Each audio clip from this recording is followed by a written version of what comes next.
আমরা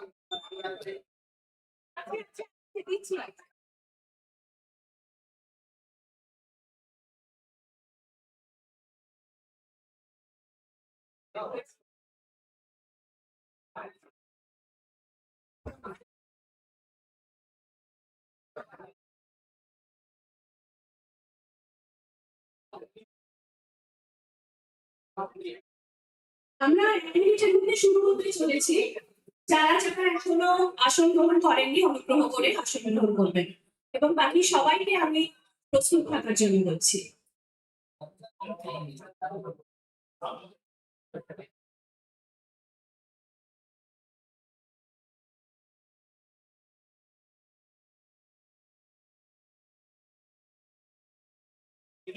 এই দুটো কোনটা? এই দুটো সুইচ কোনটা? এগুলো এখানে মানে অন্য লাইটের লাইটেরই বলছি, লাইট এই দুটো লাইট, এই দুটো লাইট ওটা জানি না। এই বলছে না ইয়েটা বন্ধ করবে কোনটা? Good morning, everybody. We are beginning our much awaited program right now. তাও নয়, এগুলো তো এখানে বন্ধ করবো পরে। Education is no longer today confined to the four walls of classroom. With the rapid advancement of digital technology, learning has become more accessible, flexible, and of course, inclusive than ever before. In this spirit, the Government of India's SWAYAM-NPTEL initiative has emerged as a pioneering platform, bringing quality education from India's premier institutions to learners across the nation. With this vision, the Indian Institute of Technology Madras, in collaboration with Triveni Devi Bhalotia College, has organized today's SWAYAM-NPTEL Awareness Programme. Respected principals, distinguished guests, esteemed faculty members, and of course our dear colleagues who have traveled from near and far, on behalf of Triveni Devi Bhalotia College, Raniganj, I extend a warm welcome to all of you to today's program. We are honored by your gracious presence, and we hope that this will be beneficial to all. Let us now begin to this program. I request the dedicated team to proceed with the inauguration, and which would help and enrich us all. And I request everyone kindly rise to the occasion of our rendition of Vande Mataram.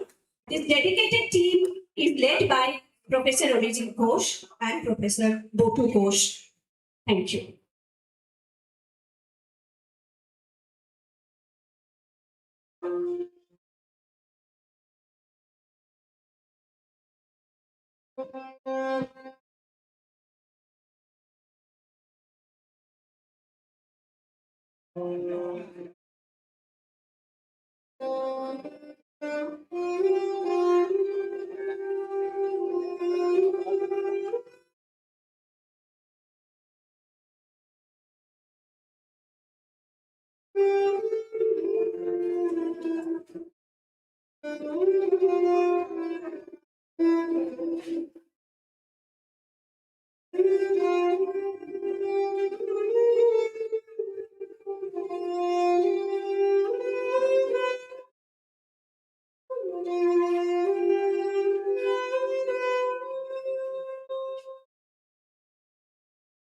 Vande Mataram, Vande Mataram, Sujala, Supala,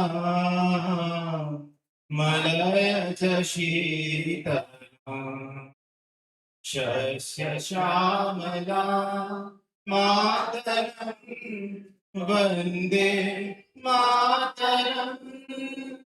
Shubhra Jyotsna Pulakitayamini Pullakusumita Dhrumadana Shobhini Suhasini Sumadhura Bhashini Sukhatam Varadam Mataram Vande Mataram Saptakoti Kantha Kal Kal Ninad Karale दिशक्त कोटि भुज धृत थल करवाले अबला केनु my तु बले बाहुबल धारिणी नमामि कारिणी रिपुदल वारिणी मातरम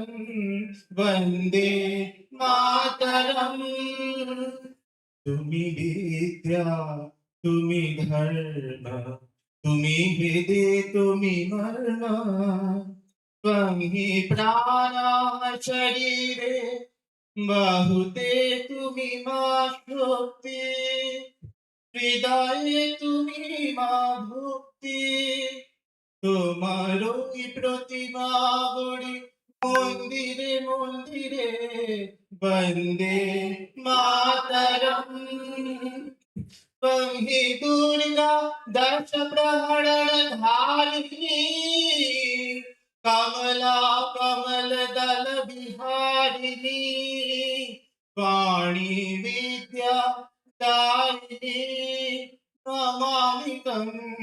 नमामि कमला ममला अतुला सुजला सुफला मातरम वंदे मातरम श्यामला सरला सुस्मिता भूषिता धरणी धरणी मातरम Vande Mataram Vande Mataram Vande Mataram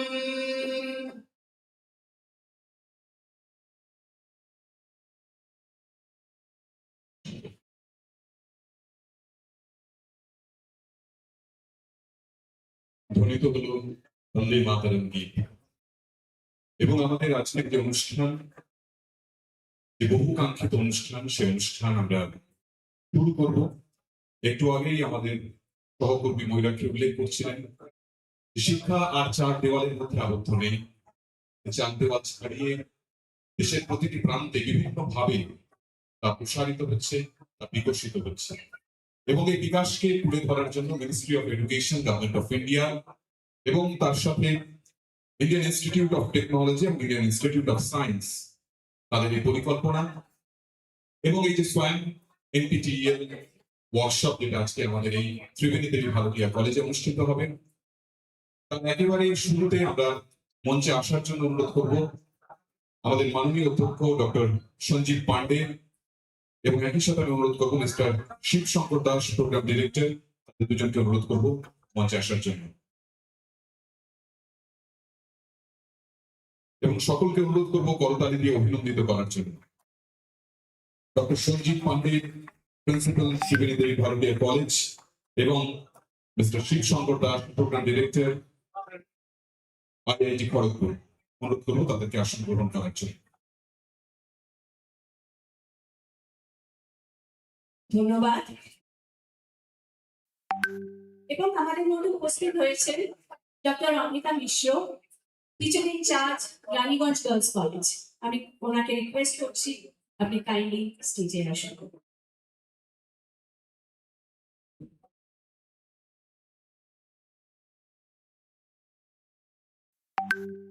We are moving to the next part of our program. We would request our dignitaries to proceed for the ceremonial lighting of lamp. প্রদীপ প্রজ্বলনের অনুষ্ঠানে আমাদের যারা ডিগনিটারিজ রয়েছেন তাদেরকে অনুরোধ করব সেই অনুষ্ঠান এগিয়ে নিয়ে যাওয়ার জন্য।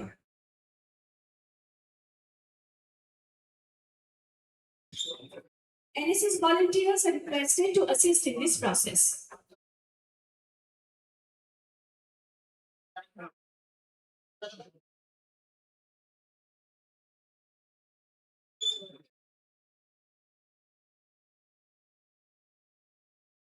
প্রদীপ প্রজ্বলনের মধ্য দিয়ে অনুষ্ঠানের শুভ উদ্বোধন।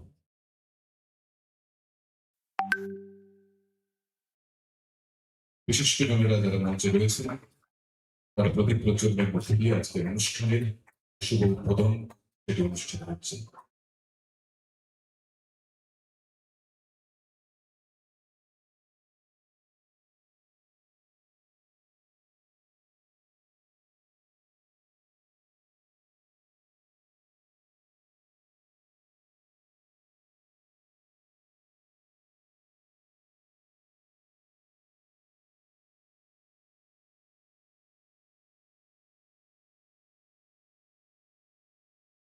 Thank you so much.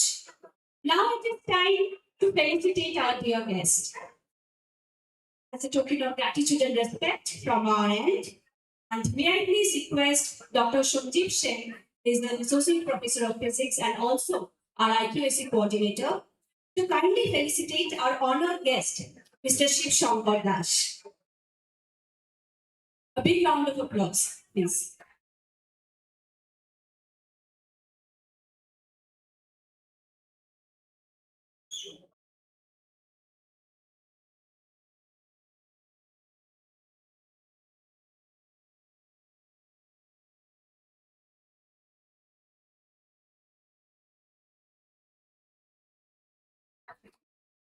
আমাদের মাননীয় অতিথি mister Shiv Shankar Das, programme director NPTEL এবং BS programme Indian Institute of Technology Kharagpur, তাকে বরণ করে নিচ্ছেন আমাদের কলেজের পক্ষ থেকে অধ্যাপক সন্দীপ সেন।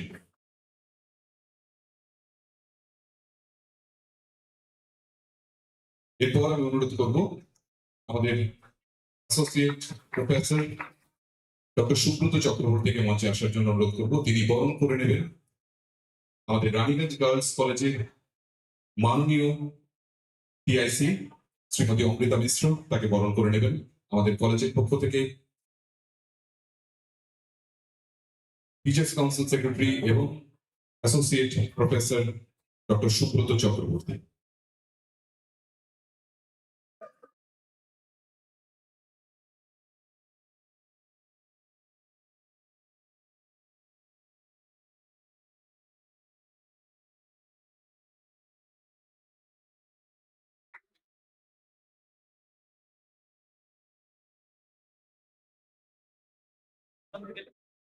অনেক ধন্যবাদ। এরপর আমি অনুরোধ করব doctor Parimal Kumar Das, associate professor chemistry, অনুরোধ করব তাকে মঞ্চে আসার জন্য এবং তিনি বরণ করে নেবেন আমাদের মাননীয় অধ্যক্ষ ডক্টর সঞ্জীব পান্ডেকে। অনুরোধ করব পরিমল বাবুকে মঞ্চে আসার জন্য। এবং আমরা এই বরণ অনুষ্ঠানে যেটি তুলে দিচ্ছি সেটা একটা সজীব উপহার, একটা গাছ যা আরো বিকশিত হবে ঠিক যেভাবে আমরা চাই, যেভাবে মিনিস্ট্রি অফ এডুকেশন চায় যে শিক্ষা বিকশিত হোক গোটা দেশ জুড়ে।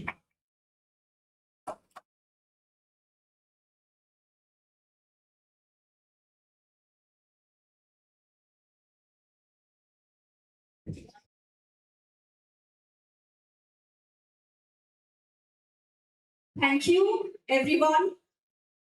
আপনারা যারা ফেলিসিটেট করলেন তাদেরকে এবং আমাদের ডিয়ার স্টুডেন্ট ভলেন্টিয়ার্সকে, তাদের ছাড়া আমরা ভাবতেই পারি না কোনো অনুষ্ঠানের কথা। Now this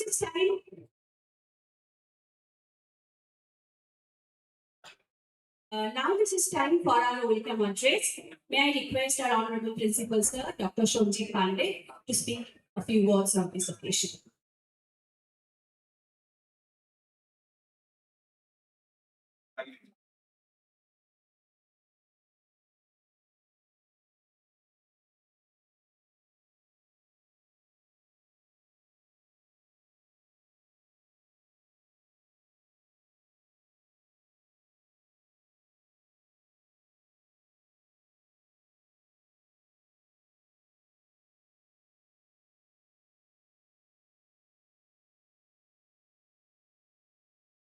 Distinguished dignitaries on the dais, distinguished guests in the seminar hall, a very warm welcome to all of you in this occasion, which we are going to have this workshop on awareness about the SWAYAM and NPTEL courses.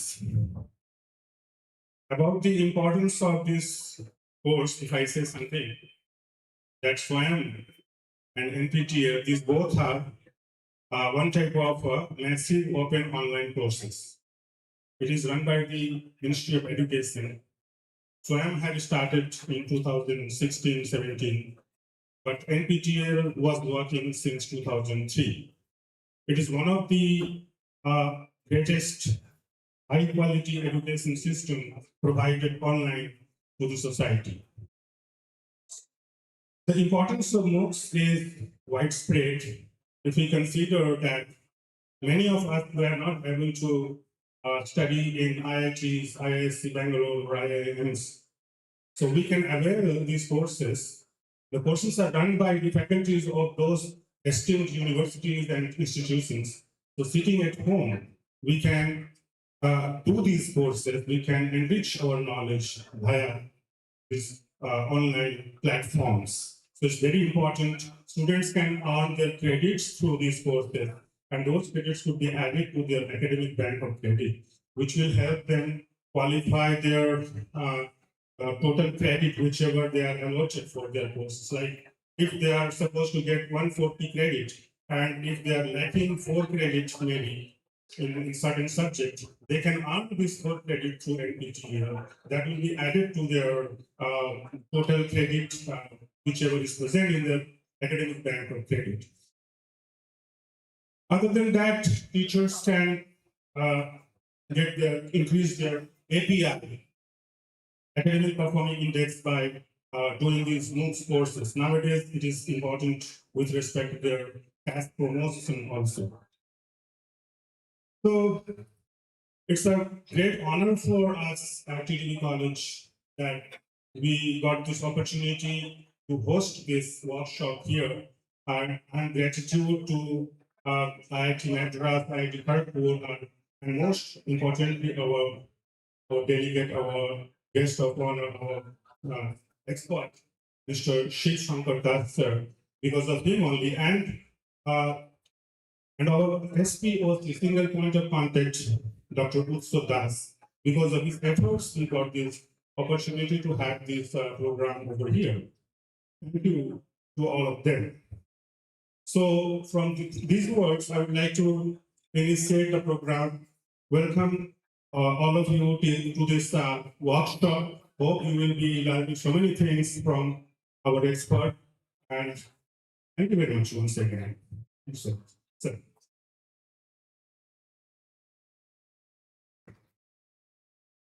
Thank you very much, sir, for your valuable speech.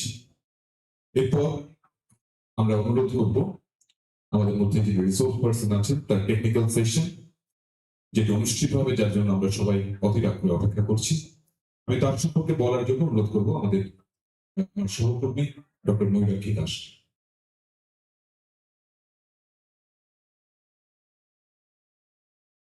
It is now my privilege to introduce our esteemed resource person for today's program.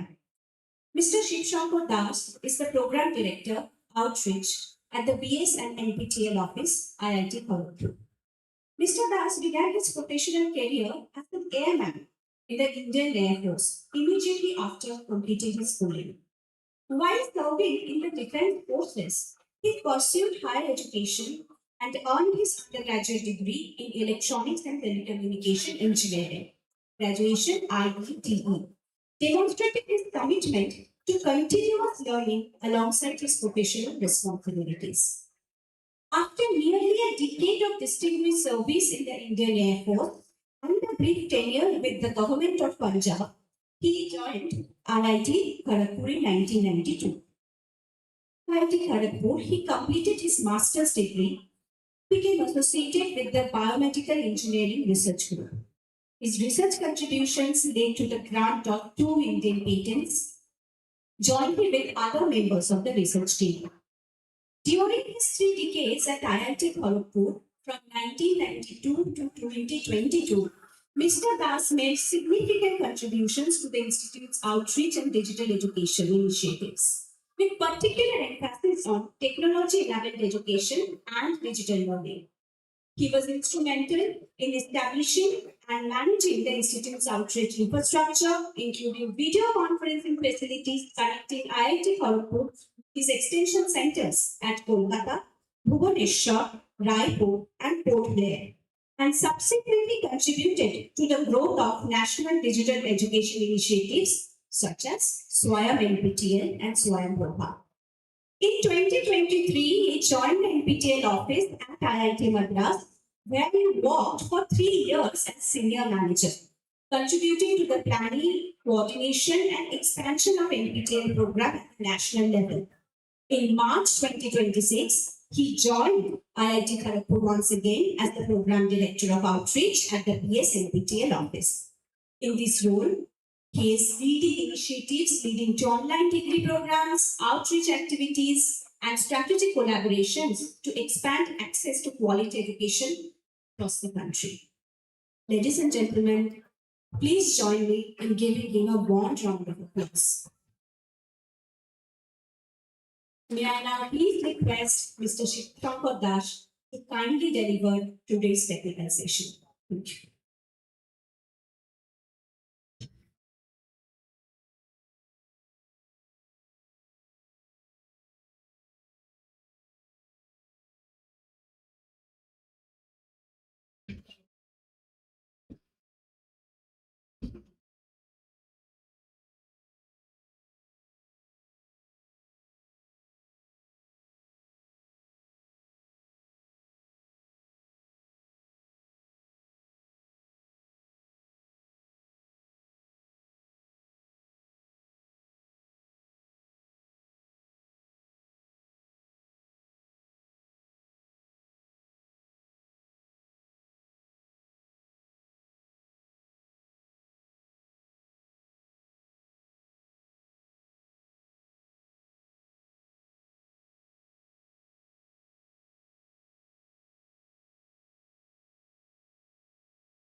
Respected Principal Sir, Assistant Dean Pandey Sir, Madam Teacher in Charge,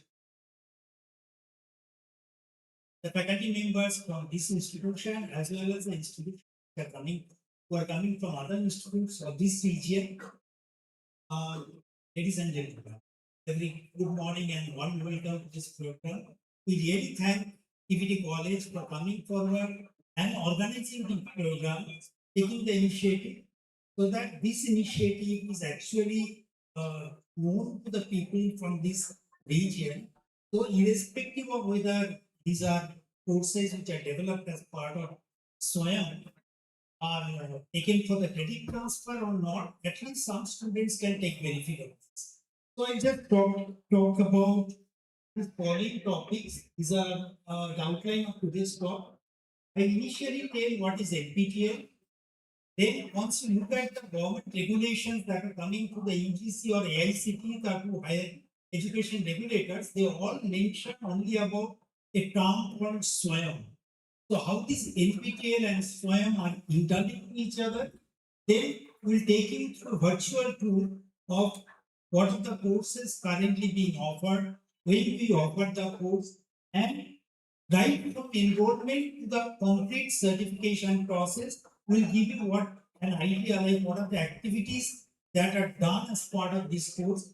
Then you can compare how these courses are almost similar in pattern as those of a regular brick and mortar classroom. We'll also talk about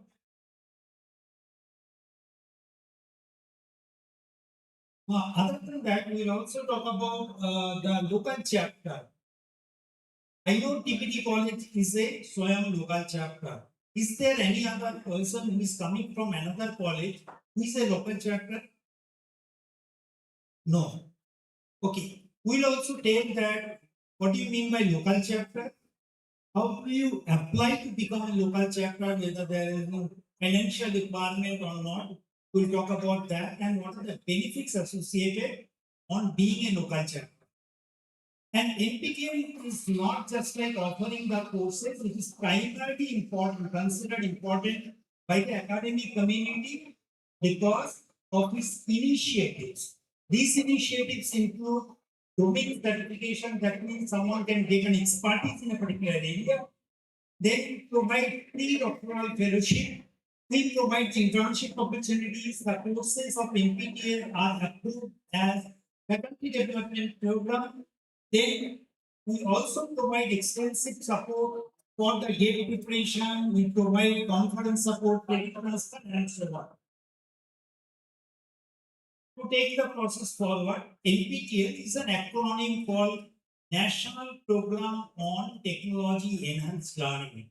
This is a program of primarily of 7 older IITs, namely IIT Bombay, Delhi, Guwahati, Kanpur, Kharagpur, Madras, and Roorkee. The 7 older IITs and Indian Institute of Science, Bangalore, they joined hands together in 2003, almost more than 22 years back, and started this program with full financial support of the then Ministry of Human Resource Development, Government of India.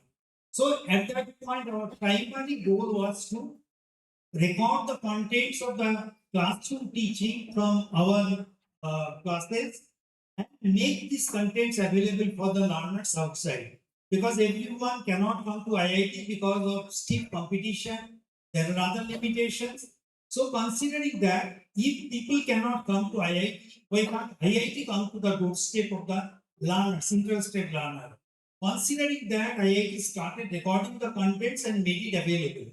So during 2003 to 2014, early 2014, our primary activity was developing the repository. That means record the content, keep it in the repository. So if someone is interested, some colleges used to buy these contents in the form of CD, DVD at that point of time.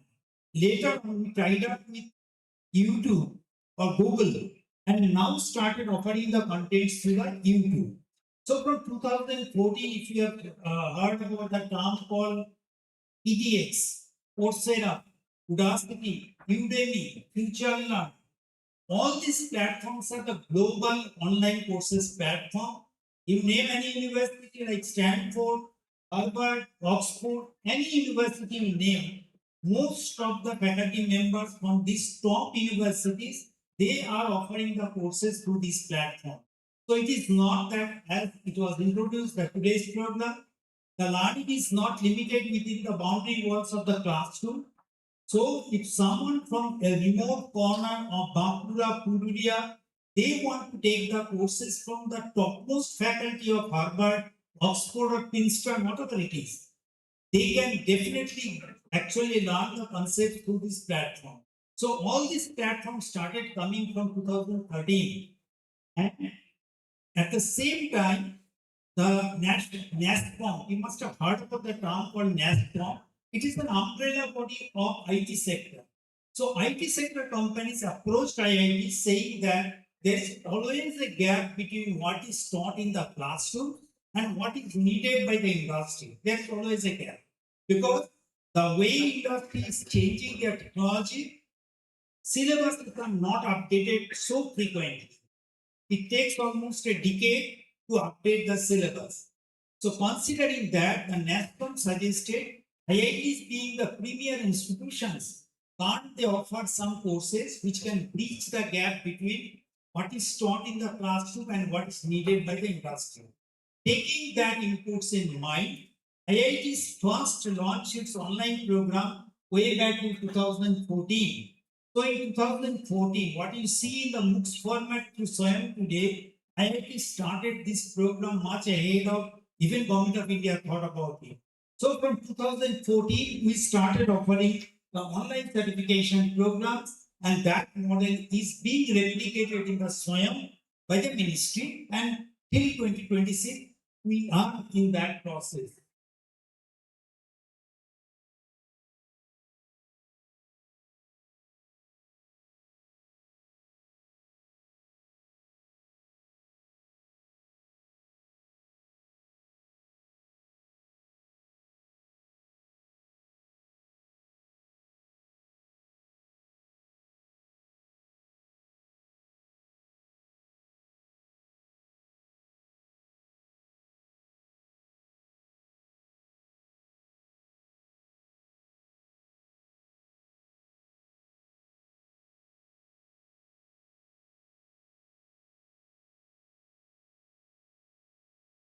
Okay, If we just see that, okay, from 2003 to 2026, what has been our achievement? What we could achieve during this period of 2020 to 23 years. Overall, you can see this is a multi-institutional project running for more than 23 years. Is a record of its kind. Every semester, we are reaching to a very large number of learners. So it is one of the most successful multi-institutional project, the largest repository of engineering content anywhere in the world. And it is not, I would say that it is not only the largest content of engineering sector, but also it contains a huge number of courses from basic sciences, humanities and social sciences, management, law, and so on.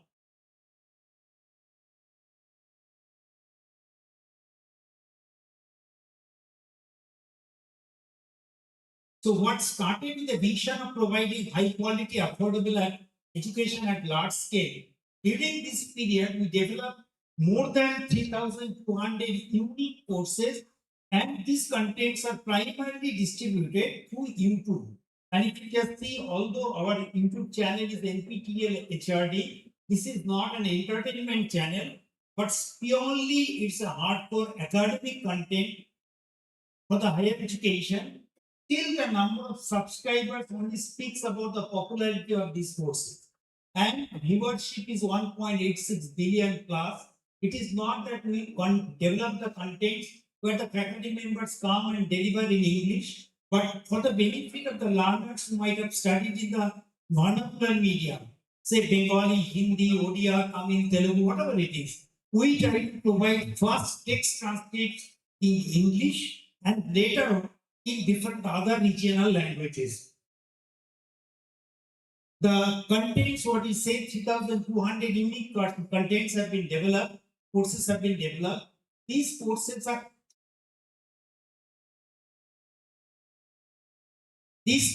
available from our repository, that nptel.ac.in. If you just go to nptel.ac.in and / here you put a / courses, you'll come across this window where you can search the entire repository by putting the keyword.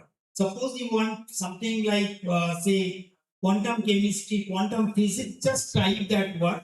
If there is a course with a title containing that particular keyword, it will immediately reflect what is that course, who is the course offering faculty and institute, and then you can click onto this to go into the course details.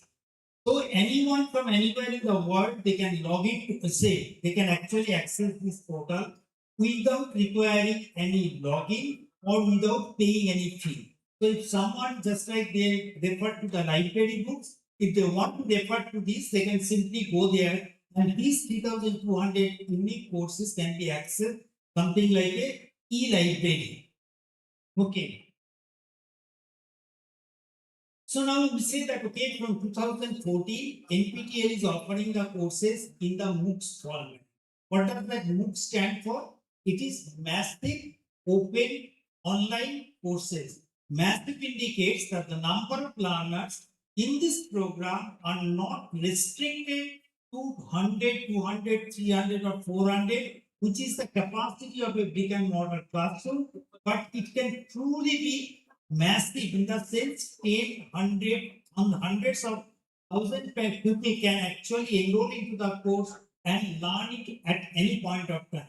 And I can show you a couple of courses where every semester we are offering the course, and every semester the number of enrolled candidates cross 85 to 90,000. So as a teacher, even if you teach that particular subject for the entire career, every semester, I really doubt whether you can achieve that target, even what is achievable in the MOOCs format in one semester. So that is the major benefit of this. Now, Ministry created this SWAYAM portal. SWAYAM is an acronym again, Study Waves of Active Learning for the Young Aspiring Minds. So Ministry created the Indian MOOCs platform for any group of learners. These learners could be school children, it could be college-going students, it could be PhD students, faculty members, employed professionals, whoever it is, if they want to learn something, they have to come to this unique platform called SWAYAM.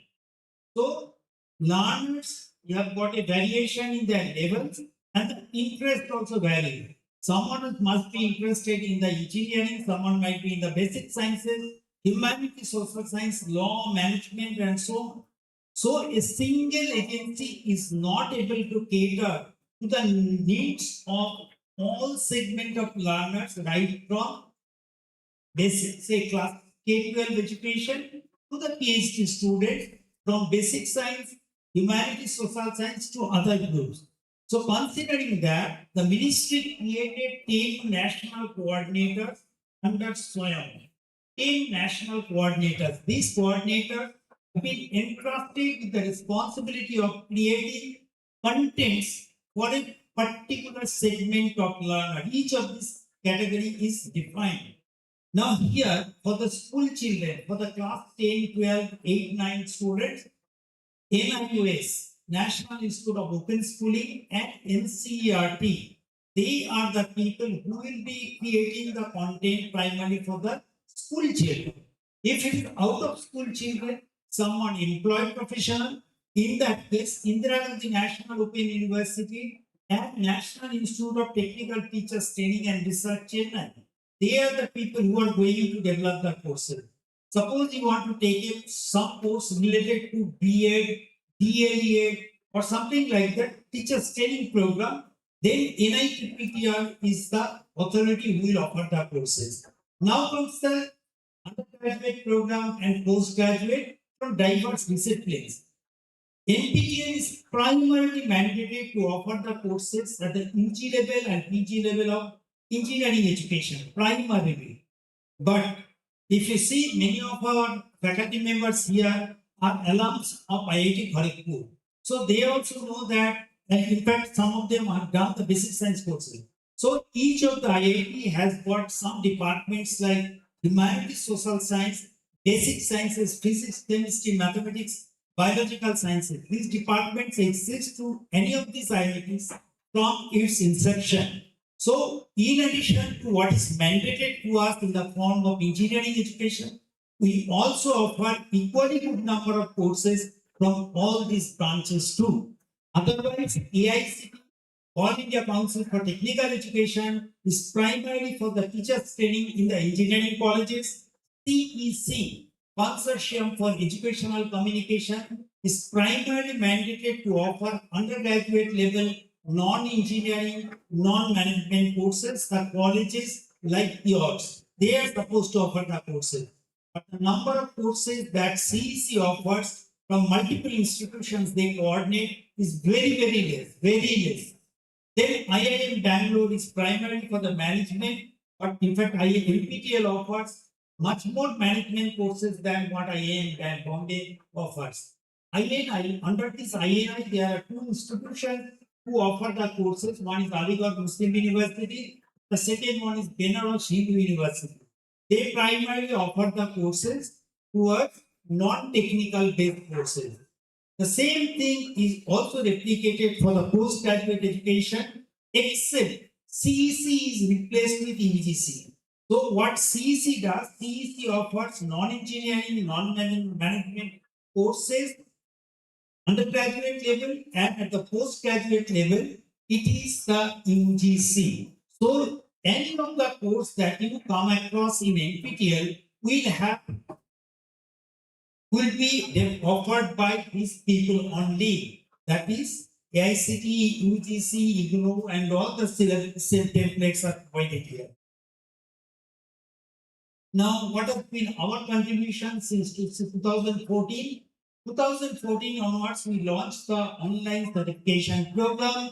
So far, we offered about 10,286 courses, where the number of enrolled candidates crossed 4.16 crore.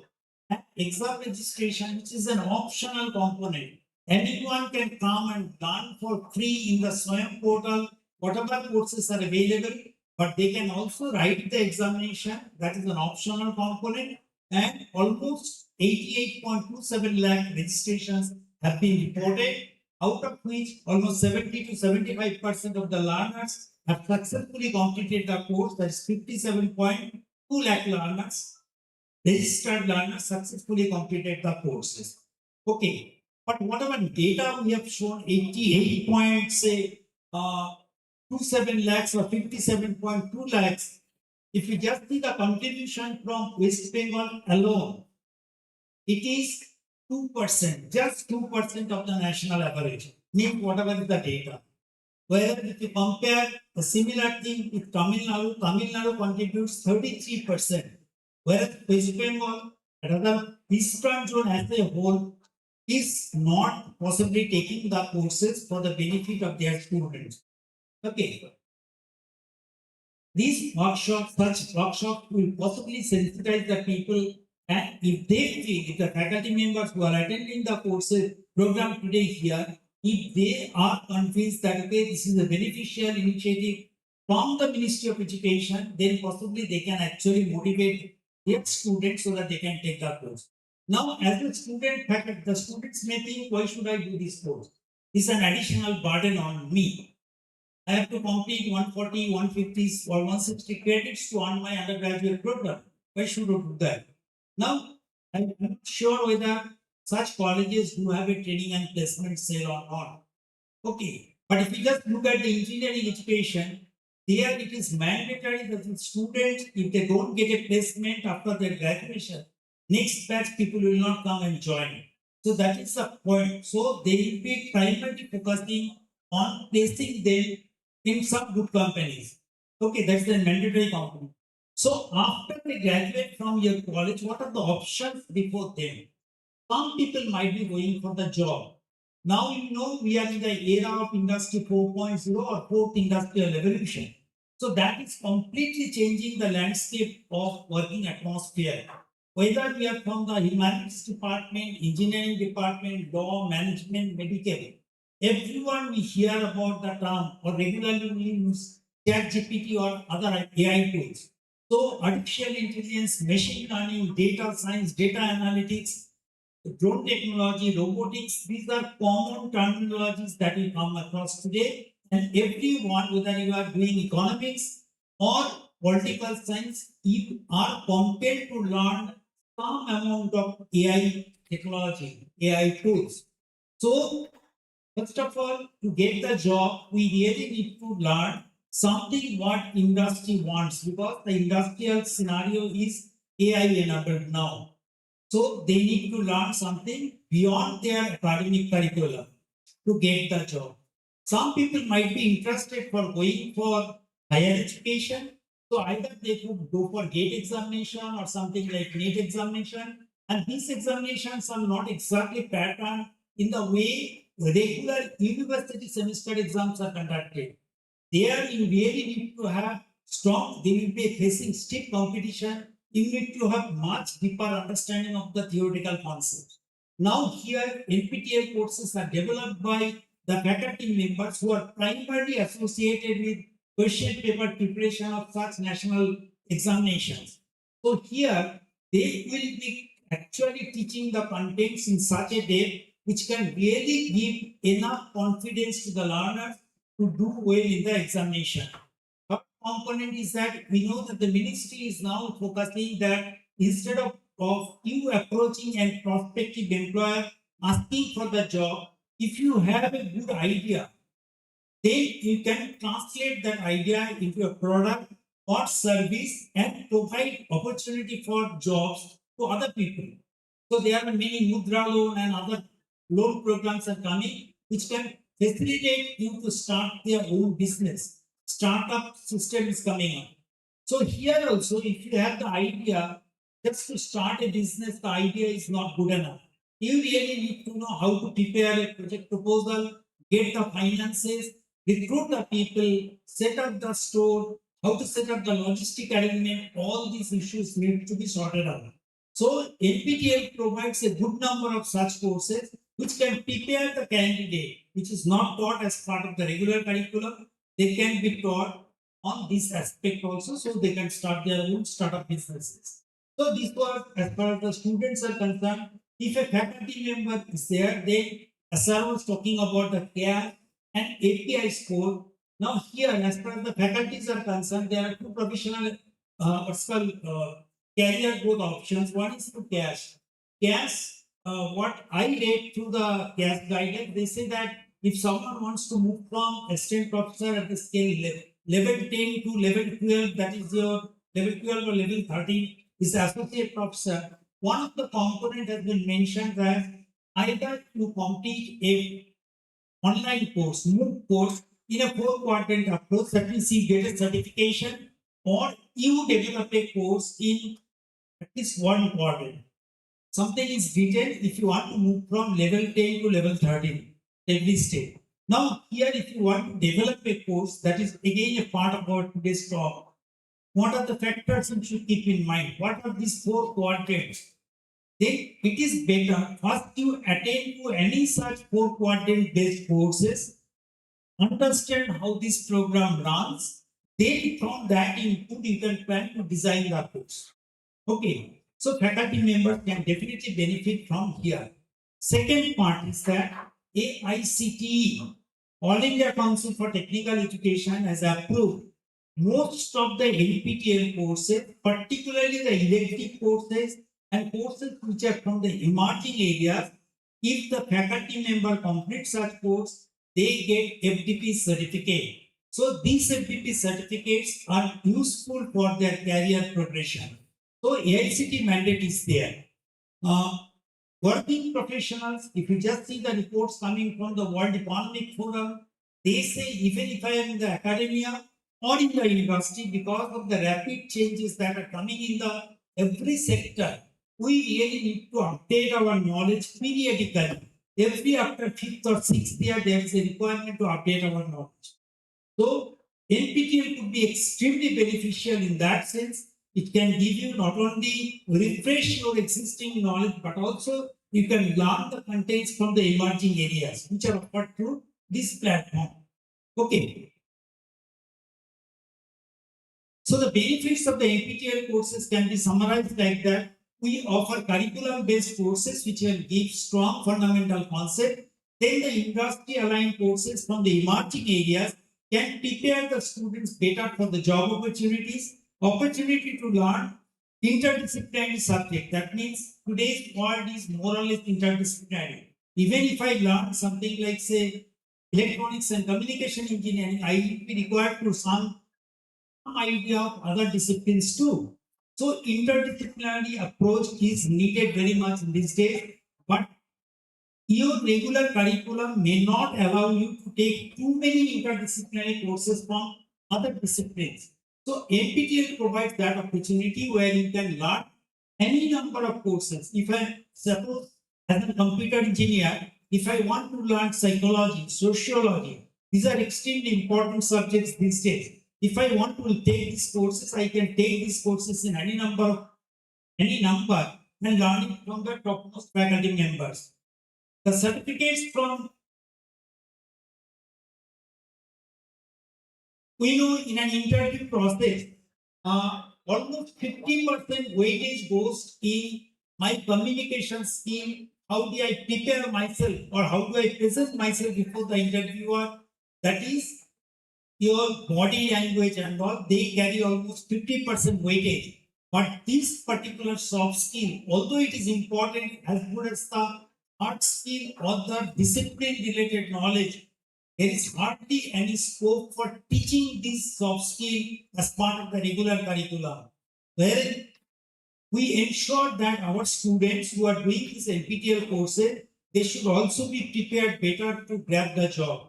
So we not only offer a large number of soft skill or communication skill related courses, but we also provide free soft skill training for the students of local chapter. Suppose TPT College is a local chapter and they want their pre-final or final year students to prepare better for the competitive examination. They really need to know or improve their communication skill. They need to know how to prepare a better ratio correctly, which can be placed to the corporate world. They can just write a mail to us, and we will be more than happy to extend that support provide free soft skill training of 1 week or 2 weeks that we will talk later. Certificates, if you just take some courses from here, reflect this certificate that you have done something which was not mandatory for you to get your undergraduate or postgraduate degree. That puts you in a different bracket, and the prospective employer will take note of it. You are definitely given advantage of that. That you have done some courses which is offered by the top institutions of the country. Credit transfer facility has been facilitated by the two higher education regulators like UGC and AICT. Both regulators came out way back in 2016. They said that 20% of the semester load can be taken from the SWAYAM. Unfortunately, this policy has not been implemented in most of the universities of West Bengal except Macau. Macau implemented it right from beginning. When I think first approached them in 2016, they immediately grabbed the opportunity, and I'll tell you about the honors program. After the, say, if some of your friend or your someone in your family is studying the undergraduate program in engineering colleges in West Bengal, the after completion of their 160 credit, they are BTech program, BTech degree. But the regulation says that if the students can complete additional 20 credits to NPTEL, they will be getting BTech honors. That's one option for them. Then there is a mandatory some MAR points they have to calculate, and these courses, NPTEL courses, have also been linked to MAR points. Okay, so they have implemented that one. Effective preparation support for competitive examination like GATE. I'll show you how the GATE candidate. You people have got the colleges, general degree college students have got branches like mathematics, physics, chemistry. Some colleges have got computer science. So if some of your students are interested in doing well in the competitive exam like GATE, NET, GATE preparation portal is there, and I'll show you the data how just by using the GATE portal, the students of one of the colleges from Chennai, what is their performance? They have done extremely well because we provide a lot of support to the GATE portal. The FDP points we say, reskilling, upskilling also we have already discussed. Now, after the students write the exam, we usually try to grab the feedback from them, like what is the reason for taking these courses. You can see most of the students have pointed out they are taking the courses, primarily the courses are on credit transfer. Now, in this case, we understand the affiliated colleges cannot do anything until and unless this is approved by the university. So we are actually trying to reach out to the university. So if you have a connectivity with the university, either it's the vice chancellor or controller of examination, who are the people taking decisions, we can connect it with us. We can try to reach out to them. If they are convinced, then as part of government regulation, UGC now approves 40%, AICT also approves 40% credit transfer since 2021. So we can utilize that. Other than that, you can find many people are taking these courses for job opportunities or internship, someone for the reskilling and upskilling, some people for the preparation of the competitive examination, and so on. This has been our journey. We started with just simple 3 courses way back in. Sorry.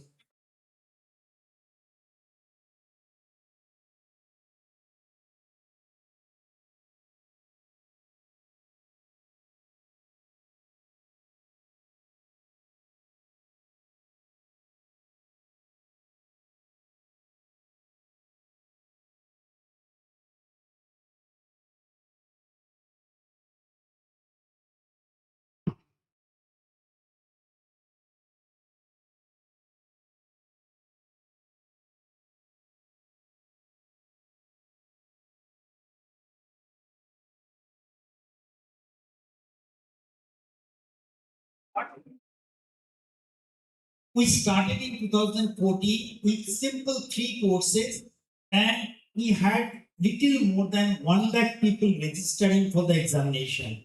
Now, if we see our growth from 354, and in the last semester, January to April 2024, we offered 973 courses, where we had 36.8 lakh learners enrolling into the course, and out of that 12.6 lakh learners registered for the examination.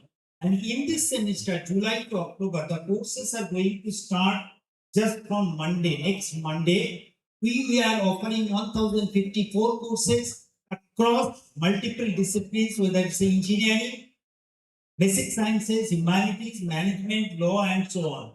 So 1054 courses are being opened for enrollment. The courses starts on 20th of July. That's Monday actually. Okay. And these courses are offered in 4-quadrant approach. How many quadrants do you follow in your regular classes? You also follow the four quadrant. 4-quadrant means, suppose in my place, you are as a teacher, you are teaching the content, and if I put a camera behind the students and start recording my audio video, the faculty's audio video and the teaching materials, edit it and give it to the learners, that becomes the first quadrant.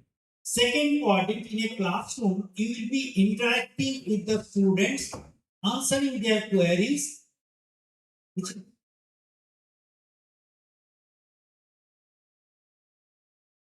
okay. So, in case of your second quadrant means, as a teacher, you are interacting with the students, seeing their facial expression, you are changing the pedagogy, so on. But here the students are scattered geographically across the country or across the globe. So changing the say pedagogical aspect is definitely not possible, but there is a means to interact with the learners and answer to their queries. We'll see what are these means now, what is available in the face-to-face mode in the regular classroom. That needs to be substituted with something else, because in that case only it is possible to approach 90,000 learners in a semester for a particular course. Third component is that as a teacher, you might be giving some reading materials in the form of handwritten notes, some other materials. So we also try to provide some supplementary study materials which the students can refer to. Fourth one, in a classroom, as the faculty, you will be conducting periodically class tests. Maybe once or twice in a semester, you will be conducting a class test, and you may carry some percentage of the performance score from here into the final certification. So here, that is not once or twice in a semester. Every week there is a test. So after you go through the lecture videos of first week, you are tested on your understanding level. Every semester, every week, the assignment, once you submit it within the due date, every assignment will be graded out of 100. So you will come to know what is what's called your understanding level. So it's not optional, it is mandatory. Every week there will be some assignment. So these are the 4 quadrants. First is the lecture video recorded. Second one is the interaction. Third one is the supplementary study material. And fourth one is the mandatory assessment every week. So this 4-quadrant approach will be following. We follow the courses in the MOOCs model that we discussed about that, and it is called AAA structure. Anyone from wherever they are, irrespective of their geographical location, they can take the courses of their choice and they can learn it whenever they are interested, they have done it. So it's a AAA model. We offer more than 1,000 courses at this point of time. So on an average, you can say 1,900 courses are being offered every semester. These courses are offered 2 times in a year, aligning with the university schedule. That is, either we offer during the January to April, or we offer from July to October. So if the courses are starting from January or July, enrollment process for these courses starts 2 months ahead of time. So if the course starts from 3rd week of January or 3rd week of July, the enrollment will start by middle of November for the January courses and middle of May for the July run courses. All right. So the enrollment process will remain open for 2 months. Enrollment in any course is possible. That means irrespective of my gender, my academic background, if the course is of interest to me, I can join free of cost any number of courses. So whether I am a homemaker, I am a retired person, working professional, student, faculty, anyone, whoever is interested to learn a subject, whether it is Sanskrit, whether it is German language, Japanese language, or regular academia, yoga, Indian knowledge system, every course is available in the NPTEL. So if someone is interested, they can simply join every week, whatever course structure is followed. They can say, they can submit the assignments, get the gradings. Then at the end, there is a certification examination. But if they want, they can write it. Otherwise, they don't have to pay anything. Only for the certification exam, they have to pay. Now, if you just look at the course structure, what is the number of hours for your say 1 credit course? How do you define the credit in your regular colleges? What is the duration of a regular semester course, total in terms of hours? How many hours? 40, 45. No, a full semester course, every week you might be having 2 hours or 3 hours of lecture. So in total, suppose this 12 weeks or whatever weeks it is, what is the total duration? So we call it actually LTP structure, lecture, tutorial, practical. So if you consider as a theoretical course, every week the teacher will be having maybe 2 weeks, 2 or 3 hours of lecture. So in that sense, there is a specific period which is actually covered in a particular semester. Here we have got 3 structures. A full semester course is called 30 hours. Now you may debate how can a 30 hours lecture be considered as equivalent to 1 full semester course. Now in a 4-quadrant approach, in a classroom, what are the things you do? Once you come to the class, you must be taking some attendance. You spend some time in that, remove that component. You spend some time in interacting with the students, remove that part. If you are taking supplementary examination or assessment examination, all this time period, if you remove it, edit the content, it will never be more than 30 hours of teaching where the faculty has not taken any break. So it's a condensed lecture where the faculty is continuously talking about the topic. Okay, so these 30 hours is the full semester course. Then we have got something intermediate called 20 hours. And if the course is on a specific selected topic, it is of 1 or 10 hours duration. And every week, we offer the courses in the structure of 2.5 hours of lecture. These 2.5 hours of lecture, at the rate of these 2.5 hours of lecture per week, we cover a full semester course in 12 weeks. It takes 8 weeks time to complete a 20-hour course, and it will take 4 weeks time to complete a 10-hour course. Already. Now here, what is the attention span of a student? Your class must be of 1 hour duration. But is the attention span of a student 1 hour? It's never so.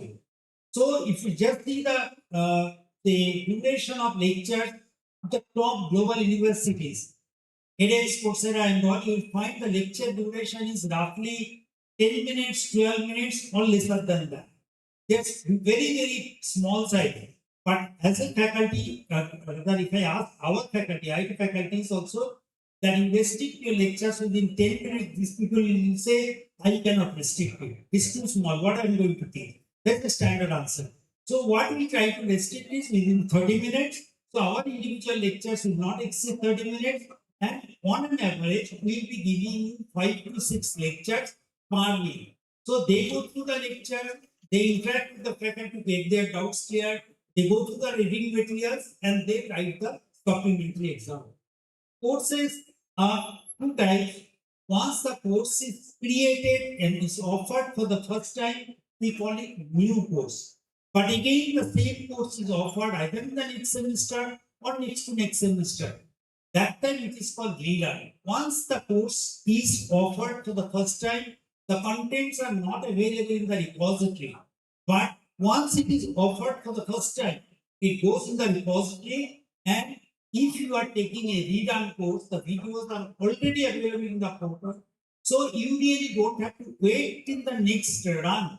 You can start preparing if you think that, okay, I am going to take this course in the next semester.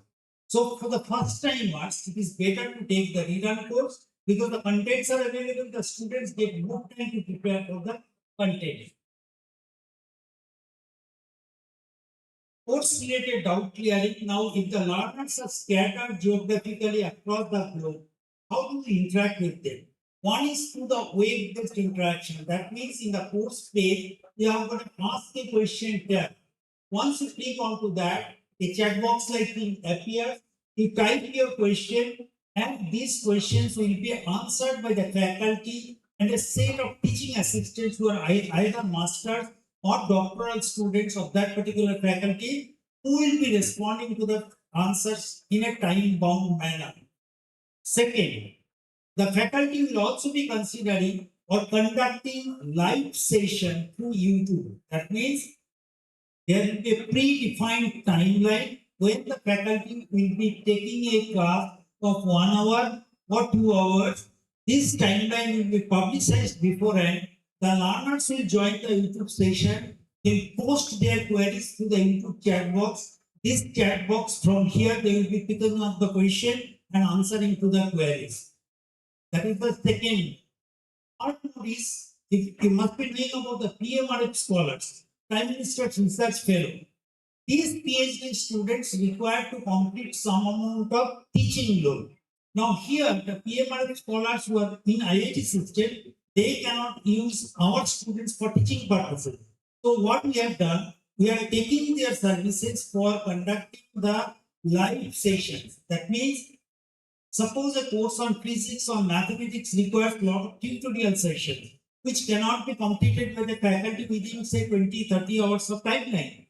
So in this case, the problem solving sessions will be conducted by the PMRF scholars every week on a predefined timeline. So these PMRF scholars sessions are conducted usually in the evening hours, so that students, after attending their regular classes, are in a position to attend to the PMRF scholar session and get their doubts clarified, understand what type of problems can be encountered from this week's lecture, and they are better prepared. Okay. These are problem solving sessions. They are conducted 5 days in a week. That is Friday, Saturday, Sunday, Monday, and Tuesday. Predefined times. And you can see every semester we are trying to engage more and more PMRF scholars to support the student. So if you are taking any course that has got the PMRF scholar session, you should always encourage your students to attend to that. In case they miss it, we also record the session, and the students can make best use of these recorded lectures to understand the concepts. Now, supplementary study materials. What type of supplementary study materials you provide to your student? Possibly handwritten notes and something like that. But what we try to provide is that it is not handwritten notes alone. The faculty may provide handwritten notes, but the verbatim copy of the text, the video, whatever the faculty must have taught, the verbatim copy, edited version is provided lecture by lecture, as well as the entire book in a entire lecture contains in a book format. So if the students find it difficult to follow the lecture, they can always refer the text transcripts in English and different other languages. I have provided 3 snapshots, one in Malayalam, that is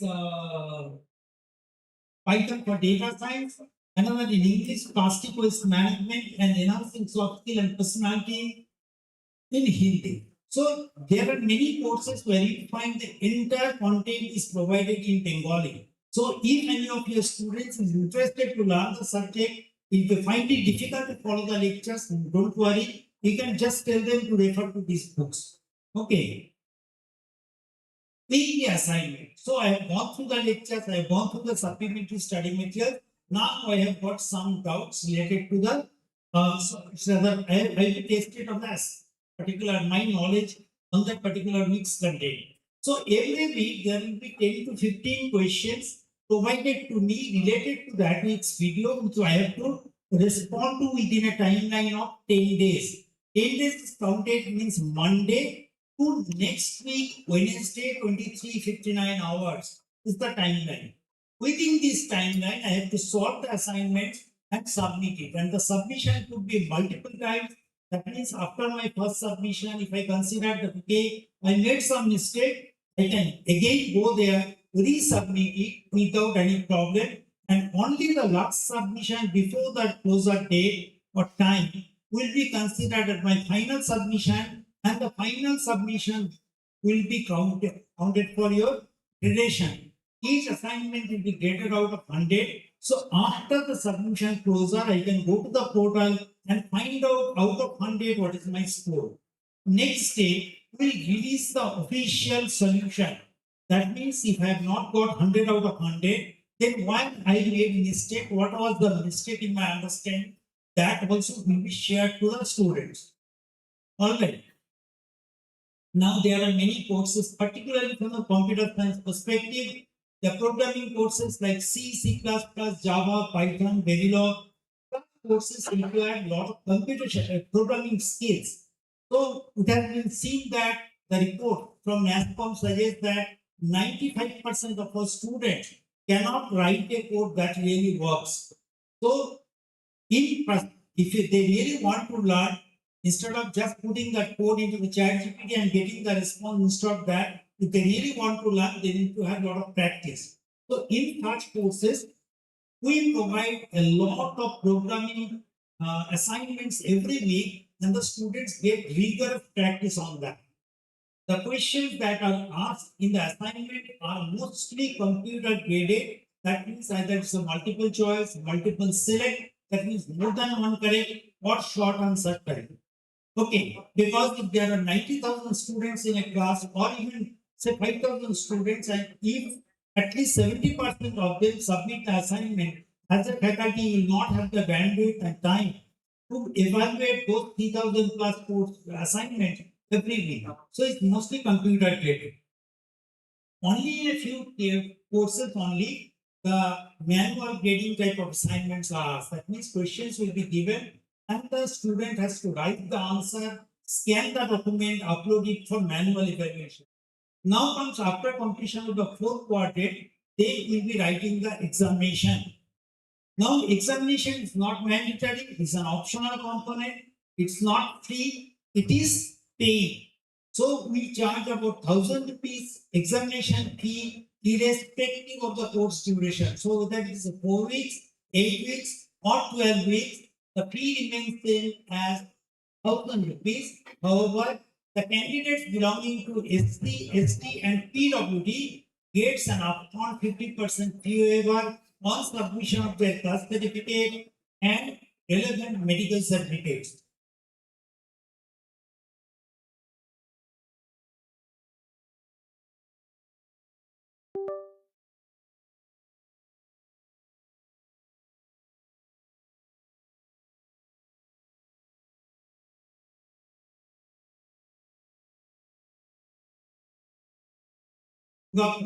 As of now, there is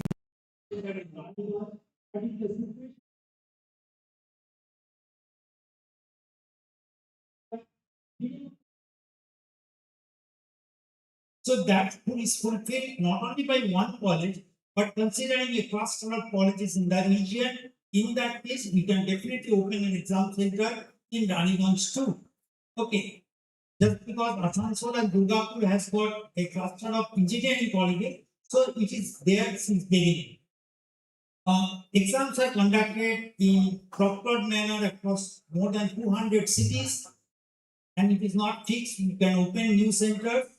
Exams, once you go for enrollment in any course, you will find every course has a specified exam day. So on any exam day, you have got 2 sessions, one in the forenoon, another in the afternoon. Forenoon is 9 to 12, afternoon is 2 to 5.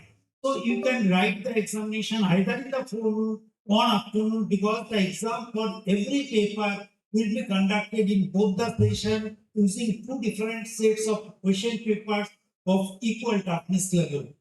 All right. Exam results will be published within 30 days, but our target, internal target is we'll try to say share the results and the certificate to the candidates within 15 days, 15 to 20 days maximum. That is our internal timeline. Each of the certificate will be verifiable at your end because each certificate will carry a QR code. Simply scan the QR code and you will be able to see the original certificate from our main repository. Now comes certification. What is the pass percentage? We say they have to get 40%. But this 40% is split into two sections. Okay, kindly sit down. Okay. So these are actually two components. Every week we are having two sessions. First of all, every week we are having one assignment which is graded out of what? What is the marks for each assignment? What is the marks for each assignment? 100 marks. So if it is a 12-week full semester course, a student is tested on 1200 marks before he or she appears for the final exam. Now part of this 1200 marks goes into the final score. 25% weightage goes from the assignment score and the remaining 75% is taken from the final certification exam score. Okay, so this 25% is calculated on average assignment score. But this average is not considered over the entire 12 weeks score. What we do, we consider that many of the students are not a full-time student of this program. So they are also pursuing another degree or diploma in another institute. So sometimes because of say conflicting dates clashing with their academic program, so they may miss some of the assignments. So considering that we only take the best 8 assignment scores in case of a 12-week course, best 6 assignment score in 8-week course, and best 3 assignment scores for the 4-week course. So if it is a 12-week course, we'll just put them in Excel table and see which are the best 8 assignment score. Take an average out of 800, what is the score? And average score, 25% of that will be straightway taken into the final certification score. And remaining 75% will only be based on your performance in the final examination. Alright. Individually, a candidate should get 40% in the average assignment score as well as in the final score. Then only the candidate will get a certificate. So for this, the student should get out of 25 at least 10 and out of 75 up to at least 50 marks to get the certificate. The grading point is not 10. I think UGC permits at least 10-point grading, but our grading is 5 point. Less than 40%, that is the cumulative total. We don't provide any certificate to the candidate. However, 40 to 59 is successfully completed. 60 to 74 is considered allied. That means on the top of the certificate, there will be allied word written printed onto the certificate. 75 to 89, in addition to the allied word, you will have a silver medal symbol printed onto the certificate. 90 to 100, it will be having allied gold. Other than these are symbolic to indicate in which grade you are.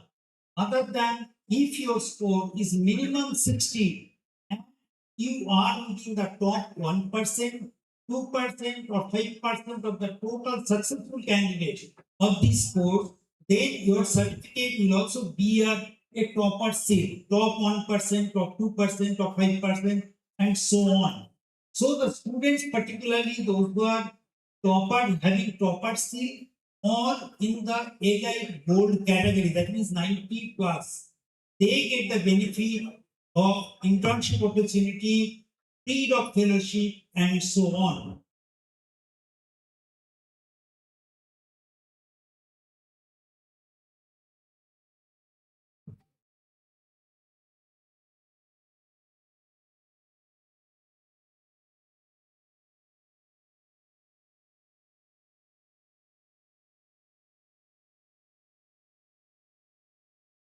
Sometimes people get scared that okay, these courses are coming from IITs it must be very tough.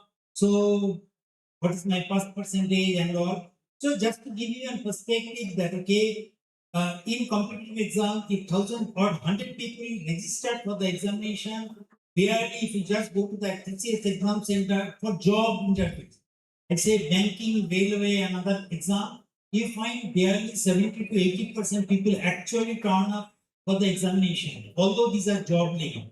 NPTEL courses are not directly job leading, but still here you find almost 90% students who register for the exam, they definitely come to the exam center, and out of that, 70 to 75% students successfully complete the course. The reason behind is that the students get adequate exposure on different assignments before they go for the final examination.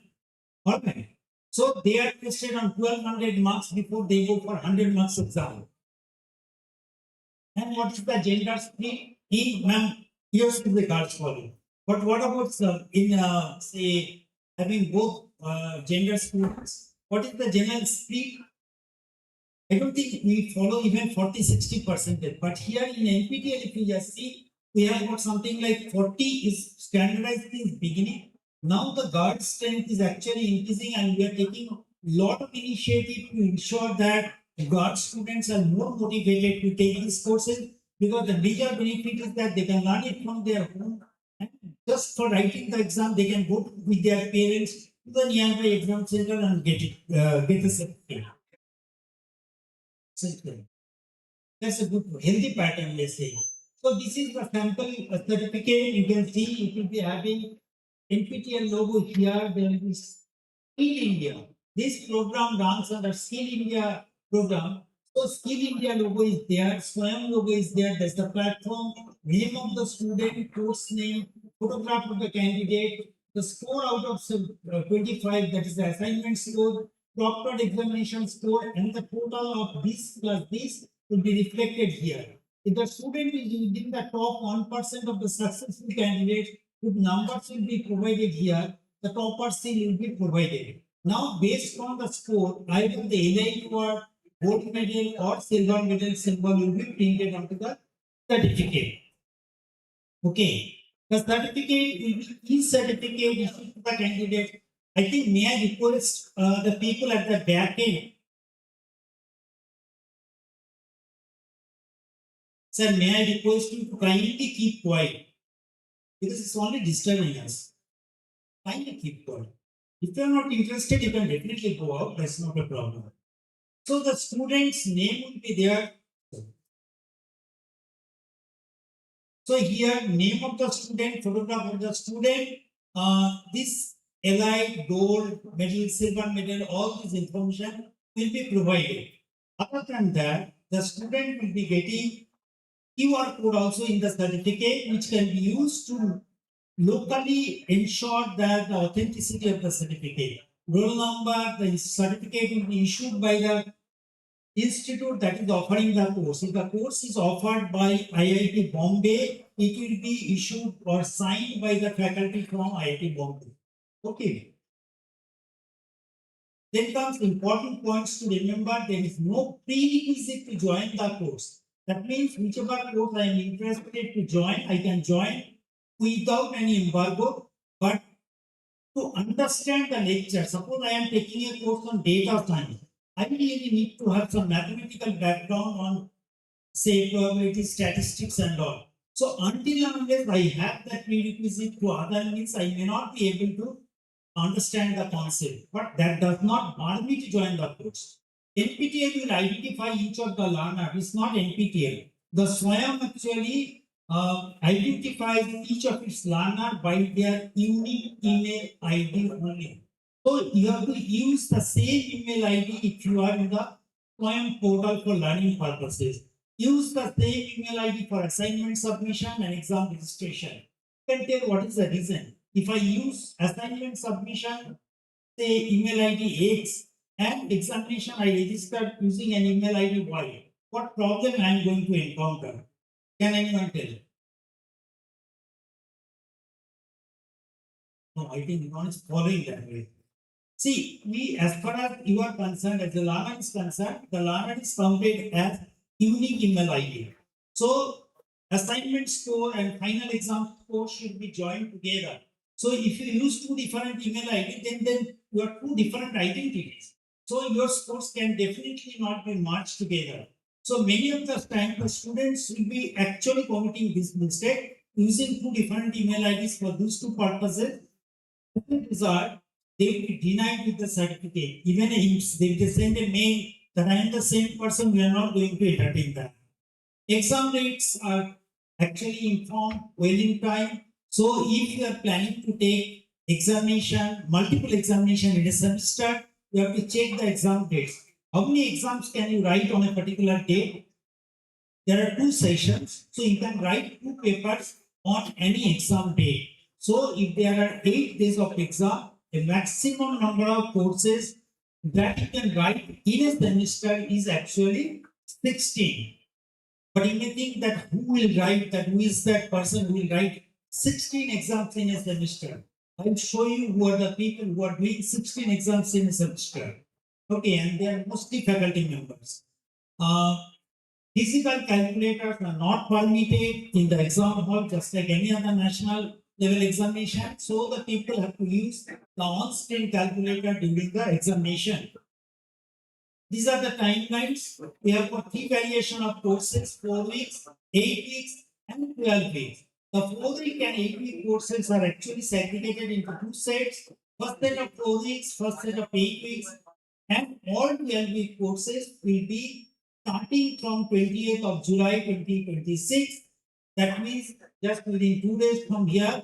And then the remaining 2 sets, that is set 2 and set to 4 weeks and set to 8 weeks, these are different from these courses. These courses will start exactly a month later from 17th of August. The enrollment process for all the courses started on 27th of May, and the enrollment process for these 3 set of courses will close on 27th of July. And the enrollment process for this 1 month later, the courses of 4 weeks and 8 weeks second set will close on 17th of August. Now, once the course ends, this will be taking 1 month time. This course will take 2 months time, and this will take 3 months time. So these 2 set of courses, that is Z1, 4 and 8 week courses, will be conducting examination for these 2 sets on 19th and 20th September 2026. All remaining courses will have examination on 16th, 17th, 18th, and 23rd, 24th, and 25th October 2026. That is Friday, Saturday, and Sunday. But if you have seen the data for every semester data, the growth rate, what I was showing, every semester we find more than 2 lakh people are registering more for writing the exam. So it becomes challenging for us to accommodate suddenly 2 lakh learners in some cities. So there are challenges in particularly like Chennai, Coimbatore, Bangalore, Delhi, the major cities where the capacity actually cannot accommodate the number of candidates within the 16 slots available. So considering that excellency, what do? We try to provide 2 additional dates here. Say one here in 18th September, that is I think Friday, and here again Mondays, that is 19th and 26th have been kept as reserved date. On these dates, we will be conducting the exam only in certain cities where we need more number of notes. We cannot conduct the exam otherwise. And it is not that, okay, we are only coming from IIT, so we offer the courses primarily from the engineering sector. If you just see the list, the number of courses, maximum number of courses have been developed from humanities and social sciences.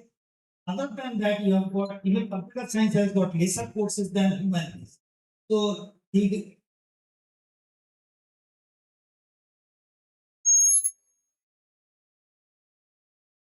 so here you have got courses from management, then you have got mathematics and statistics, more than 600 courses. You have courses from chemistry, biochemistry, 400 plus. Multidisciplinary, multiple courses are there. Then you have got physics, 300 plus courses, law, design, machine engineering, textile, art, science, economics. Now we are developing as a separate discipline because of its importance. Okay. So if you go through the 1054 courses, you will definitely find some or other courses of interest to you. So for joining the course, what are the steps you should follow? First, look at the course list. What are the courses available, on which date the course starts, and then you go for selecting. If you are taking for the first time, try to take a course which is on a read-on mode, because then these videos are already available. Other than videos, what is available, you may like to see what type of assignments are asked. So if you can get access to the assignment, one set of assignment, that can give you some idea like what is expected after 1 week. Then you will also get a chance to see the what's called your text transcript. The text transcript will definitely help a weaker student at least. Then once you have selected the course, then go to the swayam.gov.in, that is the platform which offers the course. Go to the swayam.gov.in, enroll into the course. Once you are completing the course, then if you are interested, you can register for the examination. And for this, NPTEL will be alerting you that exam registration form is open, you can fill it out. If you go to the nptel.sc.in and scroll down the page, I'll show you also.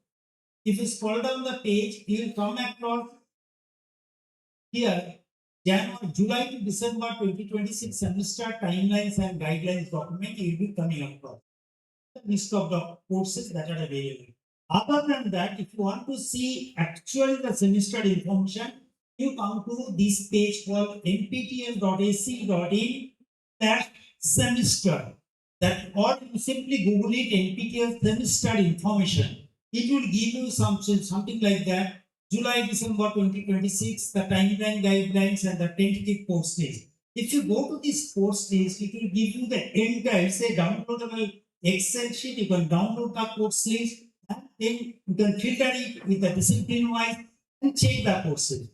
And if you want to see even the next semester, when does it start?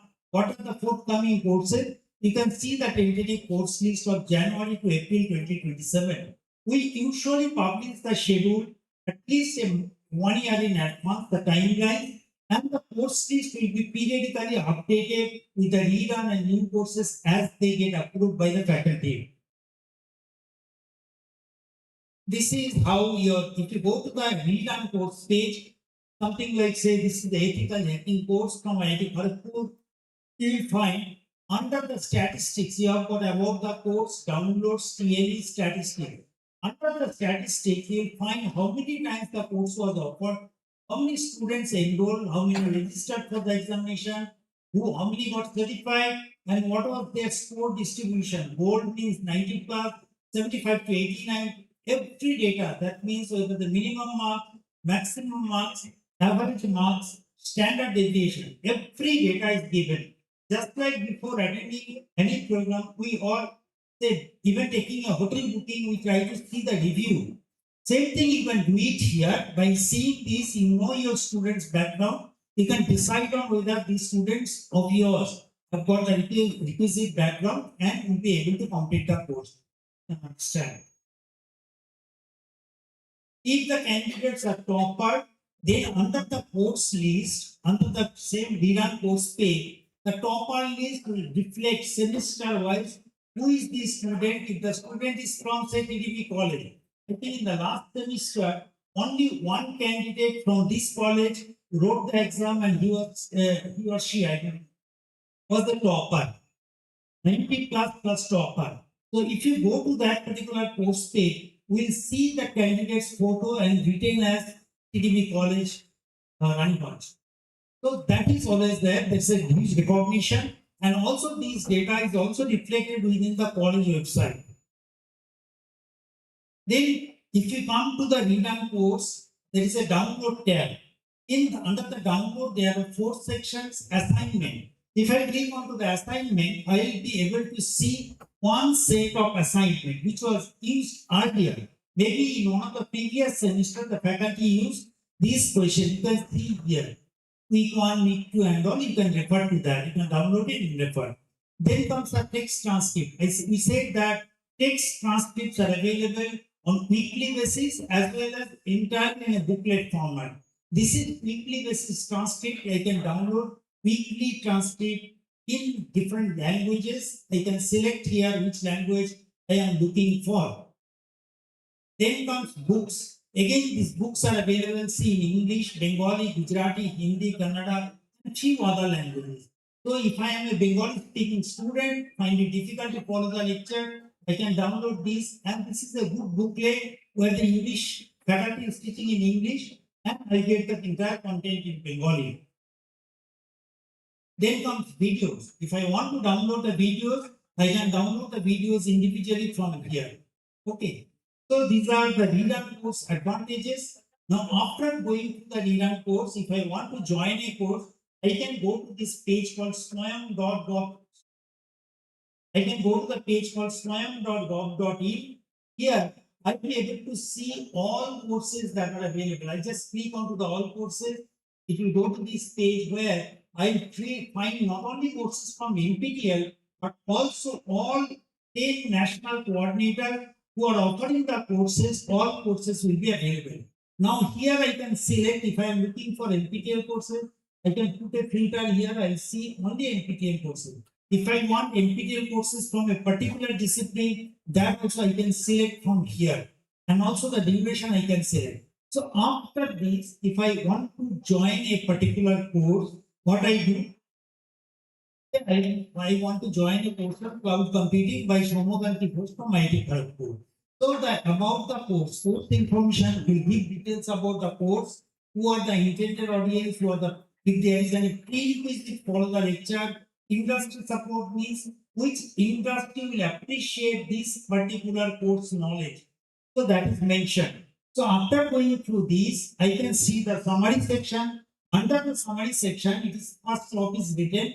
This is an AICTE approved FDP course. So on completion of this course, if the faculty wants, they can get a FDP certificate jointly issued by NPTEL and AICTE. Okay, the course status is the upcoming course offered in English, medium of instruction. It is of the undergraduate or postgraduate, both level. This is an elective course applicable for these all categories. Then duration is 12 weeks. The credit points recommended by NPTEL is 4 credit, start date, end date, enrollment when it closes, and the examination date. All the informations are provided upfront. So after seeing this, if I want to see further, what is the weekly structure? What is going to be taught every week? I can see the weekly structure. The books and references the faculty has prescribed. I can see the books and references. Then I can see the instructor bio and then join. Before joining, what I have to do? See, at any point of time, it will show. See, if I go to this page right now, when I took the snapshot, that time it had 23,446 people enrolling. Now it must have crossed 50,000. So after going through this page, I click onto the join the course, and immediately after a couple of inputs, my personal information and my academic information, after I put those information, I'll be able to join the course. Now tell me one thing, should I show you the joining process now or proceed with the demonstration or proceed with the lecture? Joining process. Okay.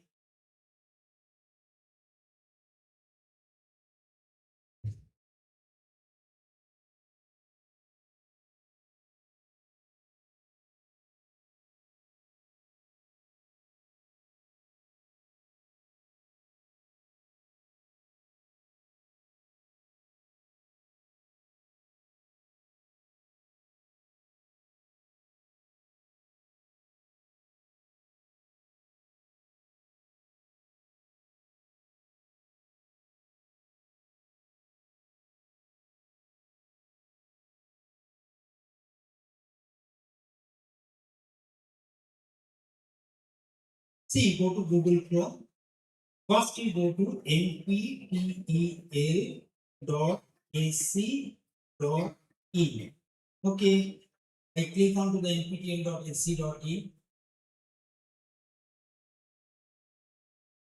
Here, you can get the list of courses of July to December 2026 semester. Click here list of courses. It is a downloadable Excel sheet. You will find here, you can download the sheet. You have got the timelines document here. Then see course IDs, course name, who is the SME means subject matter expert. Then you have got the institute that is offering the course. Then coordinating institute.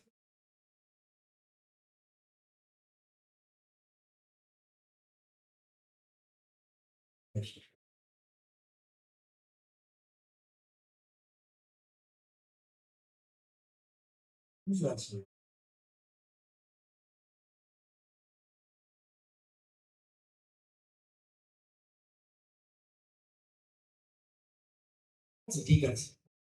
So you can actually see the course list, and from here you will be able to see who is offering the, which institute is offering, who is offering the course, then different timelines, then whether this course is the joining links are there, then whether this course is applicable for the domain. I will talk about domain little later. After seeing the list, suppose I want to join the course, I go to swayam.gov.in. SWAYAM at SWAYAM. I just type SWAYAM. It goes to the SWAYAM Central. Click onto the SWAYAM Central. Now here, this is SWAYAM. Okay. Suppose I put here all courses. Once I click onto the all courses,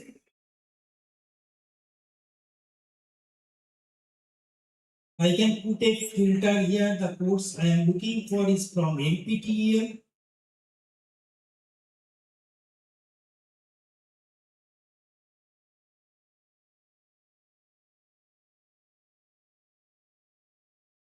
So, okay, let us see. Suppose I am looking for a course on advanced course in social psychology. So, I am looking for advanced course in social psychology. This is a tab where it says that the course. There are the important timelines are mentioned here. So after that, I click onto this. It takes me to the course page. Course page, what I have shown in the snapshot, the course information, summary, outline, instructor biography, and certificate. All these are written.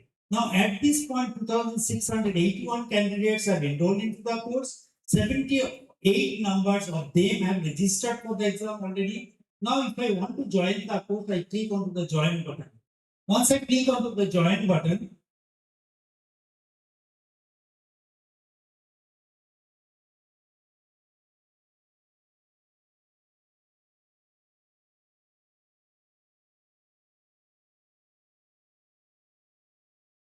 say this is my course, I want to join. Is asking for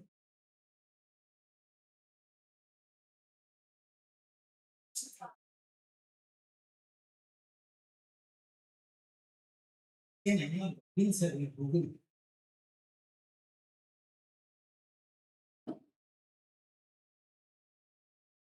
Just Google it. Join button.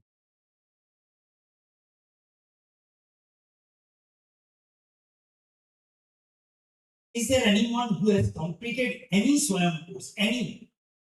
Good. So, a couple of hands. Very good, sir.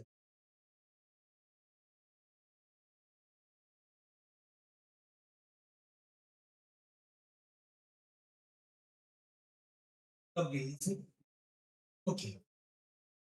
See here. Now, suppose I am looking for, say,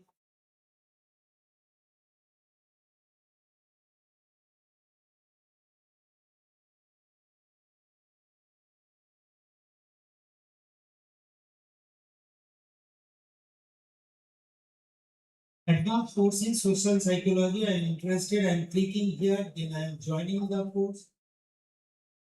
Here it asks for some personal details like name, mobile number, email ID, Gender I can select my date of birth, then country I am deciding, state I belong to, city I am from. Once I put my state city, then it asks for profession. That means whether there are four professions given: student, faculty, employed, and other. So if I am a student or faculty, definitely I am associated with an academic institution. So as soon as I select my student and city, it will ask me, are you from a local chapter?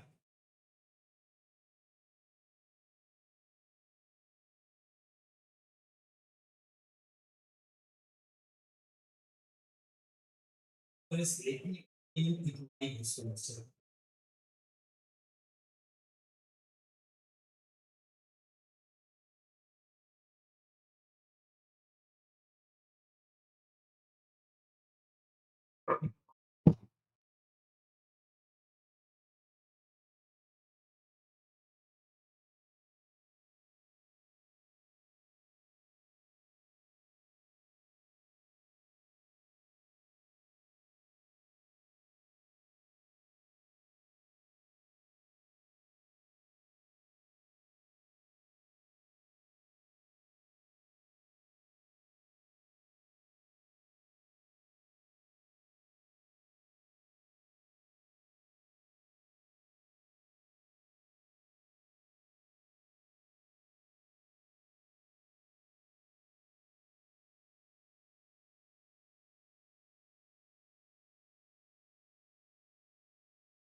No, actually, there will be two sections where they will capture your personal information, and there is another section that will take your professional part.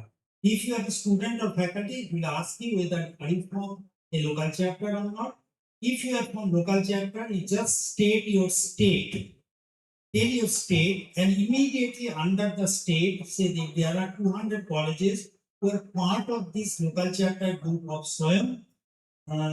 Once one logs in, will be able to see that all colleges, whether they are university or autonomous college or normal college, non college, their names will be listed, and a student and faculty member to select their college name from the drop-down menu and from. So by this way, as soon as they select their college name, their details will be reflected in the main dashboard that this student from this institute has enrolled in this course, and this will be visible to SPOC, single point of contact. So he from the dashboard will be able to check the performance of the students, pre and post examination data, all such things will be available to him.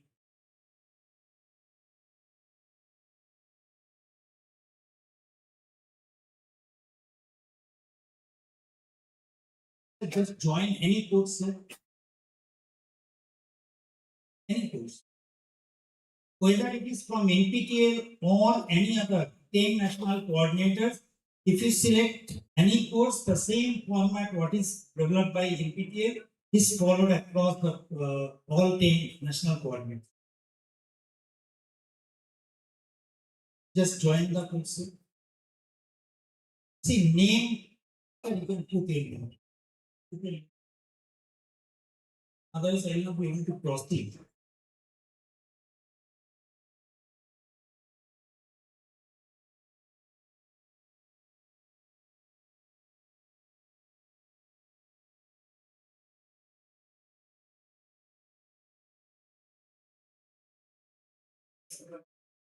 Sorry, there is some technical glitch. I really sincere apology from the organizers.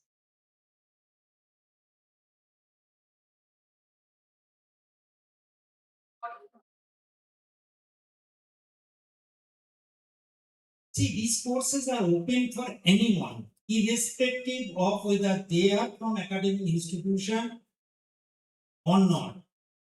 Not necessarily the academic institutions has to be part of SWAYAM. Even if the student is from other colleges or not studying at all in any academic institution, they can join. If they are a student, they can say whether I am from the local chapter or not. If not, fine, proceed. If they are from local chapter, and suppose the college is taking these courses for credit transfer, then there should be some mechanism to monitor their progress by the college and get their score, authenticated score from the portal without asking the student. So that is the reason it is mandatory that the student should tell the name of this institute, and as soon as that is selected, immediately the SPOC will get the details within his or her login. So they'll be able to monitor. Otherwise, no problem. As I understand, other than this college, the participants are from colleges who are not part of local chapter. Becoming a local chapter does not require any money.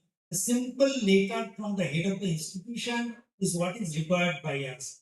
No infrastructure, nothing. Only a letter identifying the faculty who will be acting as a single point of contact of the college. That means he or she is the brand ambassador of the program in the institute, have to take pain in taking the information from NPTEL, passing this to the concerned head of the institution, departmental heads, coordinators, and ultimately to the students, help them in joining the courses.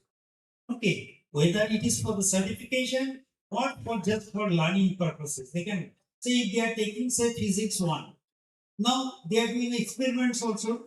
There are courses on experimental physics 1, 2, and 3.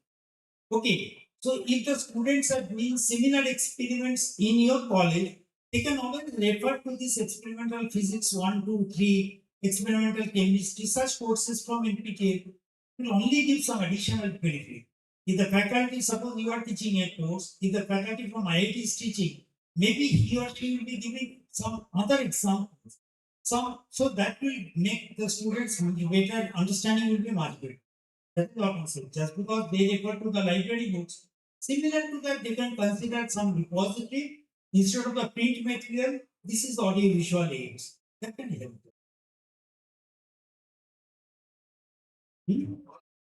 Knowledge enrichment. The government's main purpose is that if you just see the initial promo video that was released by the ministry, some faculty member comes running to the principal saying that "Sir, we are in trouble." The principal sir said, "What is the problem?" Then the faculty says that some of the students are interested in taking quantum physics course. What is the problem? So we don't have a faculty to teach that subject. Then principal sir says that, see, the government of India has come out with a platform called SWAYAM, where the top faculty members from different institutions are offering the courses. So if that course is available and the government has given a mandate that the UGC and AICT regulation, the colleges can take this course for credit transfer. So what is the problem in we do not have the faculty. Take the faculty from or take the course from the SWAYAM. That provision has already been made way back in 2016. So that was the main reason that students from tier 1 cities may not face a lot of difficulty as far as the shortage of faculty is concerned. But if we consider the students or the colleges from the tier 2, tier 3 cities, they may not have adequate faculty to teach all the subjects. To bridge that gap only, the ministry created this platform so that there is no boundary that irrespective of my location, not denied with the knowledge. Okay, now this provision has been made, but whether this is accepted by the students or not, that depends on how you convince the students. Our role in this such program is to just tell you that such avenues are available If as a faculty you feel that this is beneficial for the students, then you can take the message. You take it on an individual basis. At least if there are 1,000 students, maybe 20 students will be interested to pursue some courses, and if they get good score, like one candidate from this college last time appeared, only one candidate so far, because they become local chapter in February, possibly by that time most of the enrollment process was closed. So one person took and he or she became the top one. So if this candidate is a student, and if the college can organize or felicitate that student in some local program in front of others, other students will get motivated. See, I got a certificate from IITs. That is how things can move. See, sir, filling up.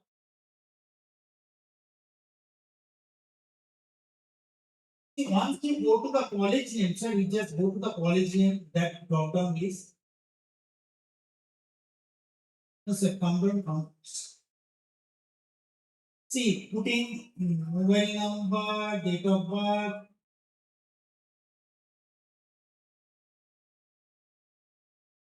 then country, pin code has to be put in, will come across state, then you can select the city from drop down. Then comes profession, here you have got 4 options. 4 options means faculty, student, employed or other. As appropriate, you can select it. The highest qualification, it could be 10 pass through, or it could be anything higher than that. Then you can select it from here. Then comes academic bank of credit. Ministry has created an ambitious project. They launched an ambitious project called Academic Bank of Credit on APAR, new name. So here, if a student completes certain courses through SWAYAM, that goes into the MC code, that is linked to MC ID, then the college can directly just note down the MC ID and get the details of the courses done by the candidates for credit transfer. For credit mobility from one place to another place, this provision has been made. But so far, the NPTEL is also associated with this implementation. There are some technical glitches due to which this has not been fully operational as of now. But the process is on. So you can just write, I don't have ABC ID and process accordingly. Otherwise, you can write it ABC ID. Then next comes part of the local chapter. If you are telling student and faculty, then only this question is asked. Select yes if you are from local chapter, then comes local chapter state. Once I select, say from West Bengal, it will list out all the colleges from West Bengal who are currently part of SWAYAM local chapter. Let me tell you, the local chapter is actually created by NPTEL, but these NPTEL local chapters are actually SWAYAM local chapter. So irrespective of whether you are taking the course from CEC, UGC or IGNOU, the same form is applicable. So from drop down, you can just type the name of the few names, few characters from that. It will come to Triveni Devi Bhalotia College.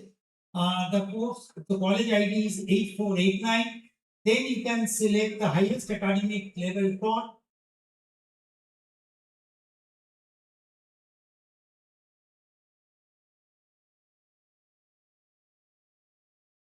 Discipline you can select. Academic area sciences, then next one more point is there, I think so. No, it's not there. Okay, sir. Then I click onto the, I agree to the SWAYAM terms and service, I agree to follow the honor code. That means I will not be cheating and all, that is it means. Then I save and continue. Save and continue is coming just because he must have done registration in multiple other courses. Otherwise, for the first timer, it will say join. Then it will ask some question like, what is the reason you are taking this course? We show that graphs and all, this is based on that. So if the course is for mandatory for the credit and all, accordingly you can select and proceed further. You can just select one and proceed. Then what do you expected output from this course? You pass the exam, score well, some data the SWAYAM wants to collect. Because ministry actually closely monitors on a day-to-day basis how things are moving. Every time they are asking which university from each state are actually accepting these courses for credit transfer. Excellent. How much time you want to spend in the course? You have to just take some data.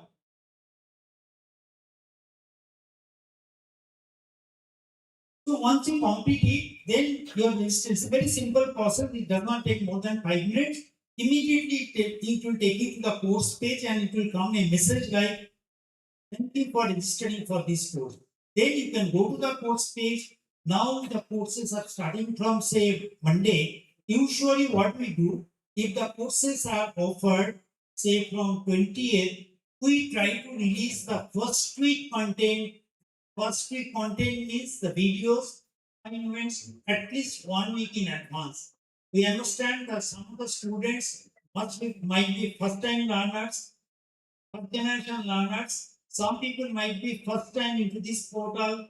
So just to help them understand the whole process, we provide whatever we are talking to the all videos are provided into the portal as well as there the video and assignment is given, so they can refer to the contents, submit the assignment to familiarize themselves. Next week onwards, it will be regularly on Monday. Every Monday will be releasing images.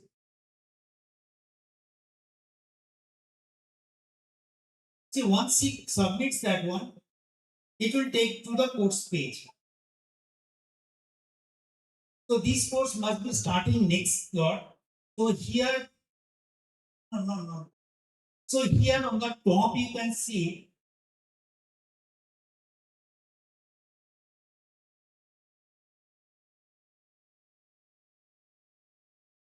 once the course starts now, suppose this course is starting from next slot, that is second set of 4 and 8 weeks. In that case, the videos are not available. About NPTEL, if you click here, you will be getting, how does an NPTEL course work? What all things we discussed, everything is there in small videos here. Other than that, there is an announcement. Once we release the video, it is not that students have to come every day to the portal and see. We make an announcement that week 1 video assignment has been released. Week 1 assignment solution has been released. Everything will be posted and we will be posting an announcement here. And this announcement will be going as the mail to the students. So students, if they follow the mail, they will come to know what is happening into the portal. Then my bookmarks question and answer. After going through the course, if they go to the question and answer, they can click there. There will be email like chat. They can post their queries and it will be answered there only. It is not that I will be able to see my question answer only. If there are 1,000 people into the course, whoever is asking the question, I will be able to see the question and answers here. And similarly, I will be able to see my score here also. Here, once you submit the assignment, I will be able to see my progress. Okay, so every week, what is my score, I will be able to see. We'll proceed with the presentation.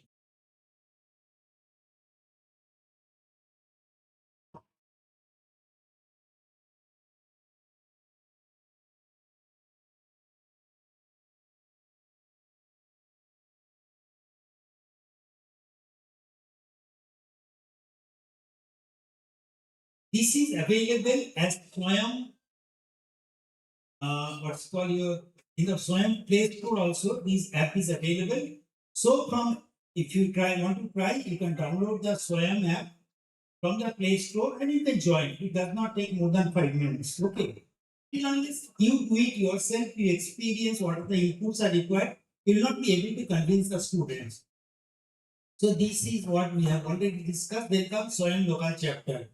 If you are from a college which is not a local chapter, I would suggest there is no harm in becoming a local chapter. It does not require any separate infrastructure or fee. A simple letter from the head of the institution is what is required. Identification of a single point of contact that we discussed. The benefits are that you get a dedicated web page of the institution under SWAYAM or NPTEL, where every data, how many students on a semester by semester basis, they are taking the course, how many of them are successfully completing, entire data is available, and this data is useful for your accreditation purpose. Once the team comes, this carries some value in that.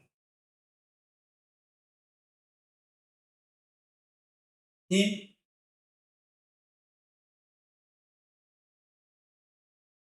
institute is listed under the course enrollment page that we have shown. Once you select the state, you get entire list of colleges that are SWAYAM local chapters under this particular state.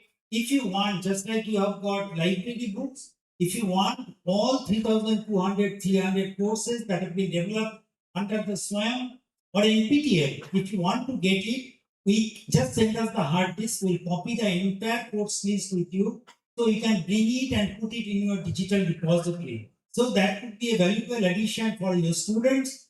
You get access to the enrollment exam registration data through the dashboards that we will be providing to the single point of contact. You can ask for the local examination center. Suppose there are 200, 300 students who are registering for the exam. You can ask for the local examination center. Then other than your SC, ST and PWD candidates, there could be many students who are actually economically weak and they may need some assistance in paying the fees. So in this case, what we do, we try to provide fee waiver for such needy students who are from otherwise categories but require some support. This we will see what is the details about it. You can add mentors and the mentor certificates are provided, and these mentor certificates are actually carrying some weightage for your career progression also. Recognition is there for the local chapters and mentors based on the performance of your students. Then visit the local chapter page. If you want to join as a local chapter, just go to nptel.ac.in. Under the initiative, there is a tab called local chapter. Otherwise, just type nptel.ac.in/local chapter. It will take you to this page where you have got two tabs called join as new local chapter and existing SPOC. If you want to join as new local chapter, just click onto this tab. It will take you to the next page where it will ask you join as new local chapter. Click here. Once you click here, it will take you to the next page. But before I proceed to the next step, there is the point called for the existing SPOC. That means if the college is already a local chapter, but there is a change in the name of the college, name of the affiliating university, single point of contact has gone from this college to another college. So there is a requirement of changing the SPOC. In such a case, you can go to the existing SPOC tab, and from here you can ask for changes, whatever changes you are asking. Okay. Then comes new local chapter. If you click, it will come to this tab where it will ask for the documents to be uploaded. A request letter is to be provided from the college. The format is already mentioned. Then you have to identify a faculty who will be acting as a single point of contact. His or her photograph. The college logo is to be provided. Credit transfer, if it is approved, you can just share the credit transfer document. It is not mandatory, but mandatory is the request letter, SPOC photograph, SPOC logo, and some other details. The letter format is already provided. Just copy that letter, which is provided in document file, Word file. Copy it, fill up the forms like your head of the institution details, institution type, city and all, address part, and the single point of contact details. Type these documents and pass it to NPTEL. It will take about 15 days time for the NPTEL office to verify the data and create a page something like this for your college, where under the college statistics you find the name of the college, address, URL of the college. Who is that? I think the SPOC has to take right to the local chapter so that these photographs are uploaded properly. SPOC details like name of the SPOC designation. Since when the college became the local chapter, college ID, institution, and just because the college has become local chapter on 9th February 2026. only in the last semester they had very limited scope. In that semester, only one person wrote the exam and got 90 plus 4 and was the topper. It is not active. But what do you mean by active, inactive? We'll say about that. Top 20 local chapters were felicitated, or rather top 200 local chapter colleges across the country are felicitated in programs which are conducted by 4 IITs in Delhi, in Kanpur, Kharagpur, Chennai, and Bombay. Recently, in the last week only, we had our workshop where we felicitated top 200 colleges who are from the eastern part. You can see from here, they are mostly from southern part. We only had one called NIT Patna, National Institute of Technology Patna. They were the only representative from the eastern part who were within the top 200, top 20. Top 20 are called AAA, then remaining first 80, next 80 are called AA category, then remaining 100 are called A category. We had couple of say colleges from AA and AAA category from the state. Now comes mentorship. The SWAYAM platform permits a faculty to act as a mentor for your student. For this, the faculty has to join into the course, identifying that he or she is a faculty of that college. The faculty can be mentor for maximum 2 courses. They can mentor a maximum of 50 to 60 students. The requirement is that the faculty will first join into the course, then the request has to go to the SPOC. SPOC can see how many students from their college, whether their student or faculty have enrolled into the course. Against each faculty name, there is a small tab, which if the SPOC puts a tick box, if they click onto that, then that is an approval of the faculty to act as a mentor. So first faculty joins into the course, then the faculty is approved as a mentor by the single point of contact to the dashboard in SWAYAM. And third, the student will be accepting the faculty because student will get to know who are the faculty members from their institution who is acting as a mentor. So based on that selection, the mentorship process is closed. And the mentor will be able to see per week what is the assignment score, performance, everything. And if the student is not able to get good score, they can immediately intervene, find out, and become a single point of contact to facilitate his learning. That means he can be with him or her, understand what is the difficulty, explain the concept so that the students can do well in the examination. So based on the mentor's performance, the mentee or mentor faculty, mentee's performance, the mentor faculty will be recognized with a certificate, either a normal certificate or it will be a top performing certificate. So these are the steps I have already talked about. The mentorship criteria is that the faculty has to get at least 10 points. These 10 points are actually linked with their performance of their mentee students. If the students get 40 to 59, they only earn 1 point. If the student gets 60 to 74, 5 points are earned for the faculty. 8 points for 75 to 89, 90 plus is 20 points. So by any chance, by a combination of any score that the scores obtained by different faculties, the total score for the faculty is at least 10, the faculty gets a mentor certificate. However, if the faculty is a top performing mentor, say, what is the mode of communication between NPTEL local chapter? There is every state, we have got 18 local chapter groups to which we try to reach out to each and every what's called your SPOC. We are currently have about 8,000 plus local chapters. They are connected through WhatsApp. They are connected through the email groups. So every day there will be communication coming from NPTEL to the local chapter group. If the local chapters face any difficulty, they can reach out to us by sending email to localchapter@nptel.iitm.ac.in.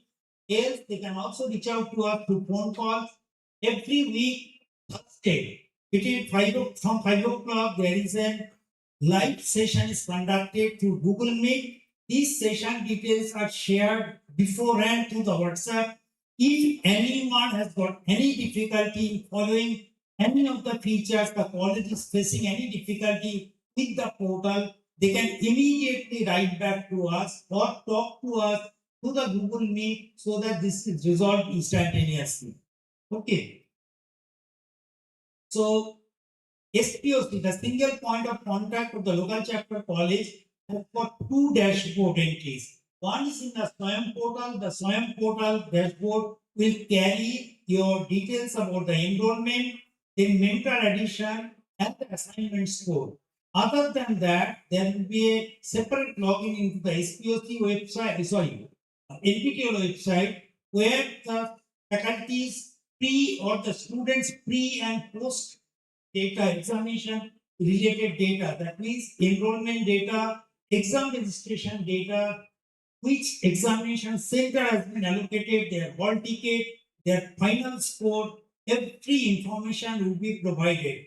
Other than that, as we said, there will be local chapter local exam center request, POFI request, mentor addition. So mentor addition is taken to the SWAYAM portal, but POFR and exam center request has to be actually routed to the local chapter page. So you can only ask for such benefits if your college is a local chapter. Then comes domain certification. We know the people, other than doing a degree certificate, they also want to pursue some specialization in certain area. They go for master's program, they go for honors in a particular subject. So some sort of a direction has been given to NPTEL learners. So if I am interested in developing my career in particularly say certain area, so which are the courses from NPTEL I should do so that I get adequate knowledge in that particular area. To give that direction, NPTEL created a domain certification process where certain core and elective courses have been defined for a particular discipline, and the core and elective courses are to be completed within a period of 3 years with an average score of 55%, with an average score of 60%, with individual scores not falling below 55. If the learners can fulfill this criteria, they get a domain certification. At this point, I must mention the first student or the first candidate in India who got the domain certification was a second year student from Northeastern Regional Institute of Science and Technology, NEDIST, Arunachal Pradesh. The student, while he was in second year mechanical engineering, did 14 core courses from computer science and engineering and became the first candidate in India to earn the domain certification. We were very curious to know what motivated him to take so many computer science courses. I invited him in one of the programs in Kolkata, paid for his struggle and everything. He said that, see, today's world is multidisciplinary and I want to build my career in the area of mechatronics. And if someone has heard the term called mechatronics, it is not mechanical. It is a combination of mechanical, computer science, communication engineering, electrical engineering all together. So if you really want to see the mechatronics from top, then you really need to know knowledge from other areas. So he said, my regular academia program will never allow me to do 10, 12 courses from other branches. So this was the best platform for me. The courses are offered by the top faculties in the country. So I took the leverage of completing certain courses and he was topper in most of the courses and becoming the performance certificate. So these are the domains currently available, but we are in the process of creating more domains, particularly for the basic sciences and humanities, social sciences. So aerospace, we have got domains, biotechnology, bioscience. This could be useful for some of the students from biology, chemical engineering, some part could be useful for the chemistry, metallurgical and materials engineering, some part could be useful for the physics people. Faculty discipline is an extremely important one. They are very, very popular, particularly the new faculty members. That if they want to learn about pedagogical aspect, the BA type of teaching for the faculty members, how to create a question paper, all these things, they can always refer to the courses which are from the faculty domain, advanced and fundamental. Then humanities, so far we have got on English studies and psychology, management, economics students can find not only economics and finance, managerial economics, mathematics, we have got two foundations of mathematics and algebra. Other than that, we have got courses from civil engineering, computer science. The computer science students, physics students can definitely take something from AI, data science, programming, system, cyber security, architecture, sports science. Even someone is interested in sports, we have a very good discipline called sports science, mechanical engineering. Someone interested in robotics can do the program from here. Electrical engineering, again applicable for both for computer science as well as physics students. Agriculture engineering is there. So here, after completion of this program, you can just get a certificate, something what is shown here, the name of the student, photograph, domain, discipline that belongs to, and what all courses they have done, their assignment score, final exam score, total score, and QR code to verify each of this certificate, and the final QR code to verify the entire certificate is provided. Now here it is not that the students or learners as a whole complete one or two domains and stop there. You can see there are some enthusiastic learners who have gone into completing 5, 6, 7 or even 10 domains. That itself counts to about 70 to 80 courses.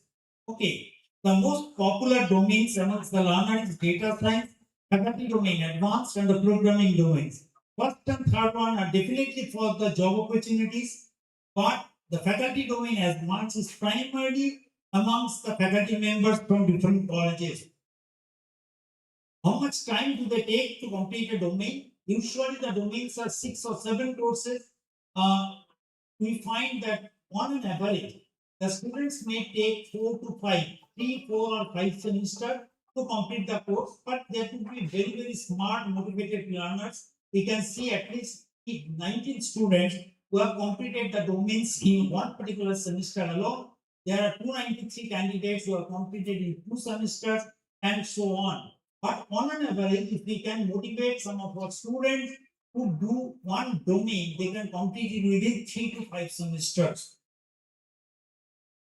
Then we called something called NPTEL Stars. We conducted a star workshop. We conduct a star workshop after every semester. Now, who are the stars in the NPTEL learner category? First is domain scholar. As we said, they have to complete all core and elective courses within a period of 3 years with an average score of 60%, with individual score not falling below 55. We call it NPTEL domain scholar. Then, other than that, we have got mega star. Megastars mean in a semester they are writing 8, 9, 10, 11, 12 exams per semester, and out of that they are topper in at least 6 courses. That is called megastar. It's not an easy task to get 6 topper certificate. Then champion, they are writing same 8 to 12 exam and passing in at least 8 exams, not linked to the topper. Superstar is just half of megastar. That is writing 4, 5, 6, 7 exams in a single semester and toppering in at least 3 semesters. Evangelist writing 18 exams in 4 year span or 8 semester and passing in at least 3/4 of the examination or 75% of the examinations. They are evangelists. Motivated learner appeared in at least 8 exams in 4 semesters without any gap and passing in at least 6 exams. They are called motivated learner. Enthusiasts have similar criteria, but if they fulfill that criteria with a semester gap, they are called enthusiasts. Discipline stars, suppose the course is from the physics or humanity. Every course will have a course score. If the student can complete or learner can complete a specific discipline course, a total of 50 weeks of learning with an average score of 55 minimum, then they are called discipline star. Believers writing at least 2, 4, 5, 6, 7 examination and passing in at least 4 examination. Okay, these are the star. These star candidates and topper candidates gets the benefit of internship and your pre-doctoral fellowship. We have heard about the something called postdoctoral fellowship, but NPTEL provides pre-doctoral fellowship. These are the state-wise unique start count. We had, sorry, this is not this. So NPTEL megastar. Who are these megastar? Samrat Bandyopadhyay is a senior director in Press Information Bureau. I think he has already completed more than 60 courses, and he is actually he got megastar category rating in consecutive 4 semester. Earlier he used to write 8 exams, no 12 exams, and topper in all 12 exams.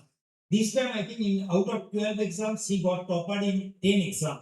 2 exams he could not do that. Sorry. Then you have got faculty from under the other category. There is a person from United Arab Emirates who is also a megastar category. Then you have got topper in 7, certified 14. There are other student category also and faculty. Again, megastar continues.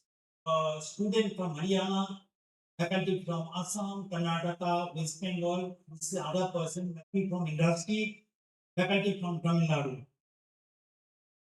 So highest number of NPTEL course taker. It's not that every semester people take 1 or 2 courses. Yes, definitely majority of the people will be taking 1, 2 or 3 courses.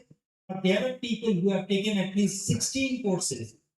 Okay, 27 of them wrote 16 courses and 10 could actually clear that count. The highest number of NPTEL certified as of date. One person has already completed 100 courses. This stands at 101. Then there are other people, couple of people within 90 plus, 89, 92, 94, 99. Just to have an idea of what these people, Professor Henry Kishore, a faculty from Arts Science College, in general degree college. He is leading the table in 101 courses. He is a very young person of 66 years old, very enthusiastic. He is a faculty. K. Gopalakrishna is leading the table with 99. 94 courses, very young faculty from University of Madras, 94 courses, 47-year-olds, K. S. Lakshmana Kumar, faculty from Sona College of Engineering, Tamil Nadu, 92 courses. Now comes the initiatives. Initiatives out of that, first of all, credit transfer, UGC has approved 40% credit transfer to SWAYAM courses. The process starts something like that. Academic Council or Board of Studies actually first sits together, takes an in-principle decision that okay, they want to take the courses from SWAYAM.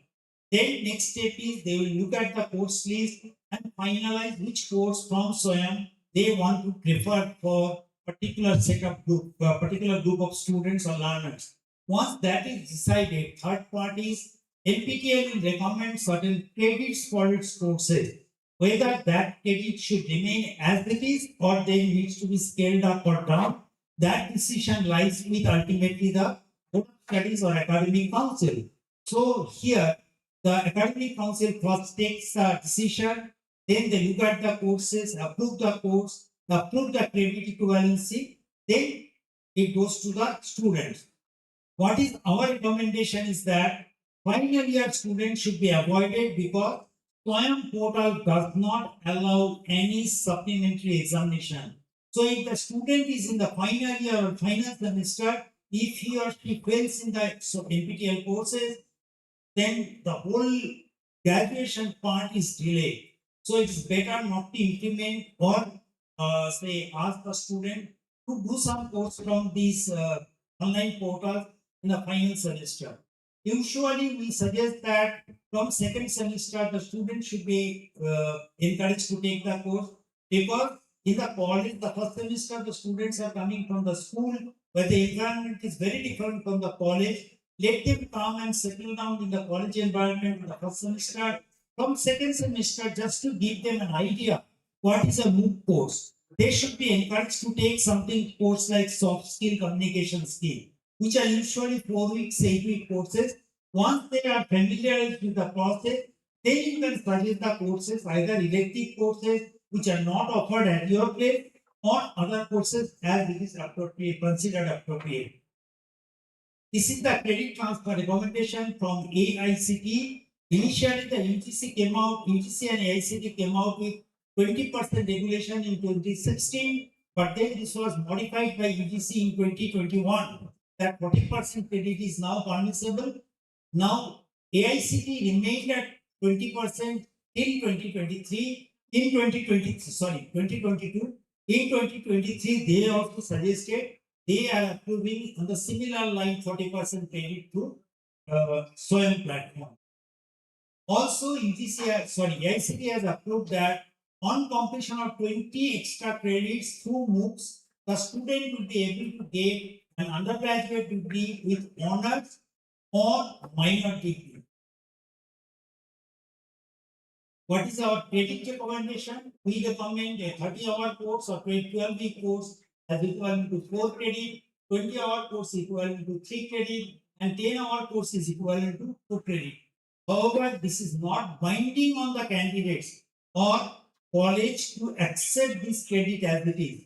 It is up to the decision of Board of Studies or Academic Council to decide whether this should be 4 credit or 3 credit or 5 credit. It's up to them.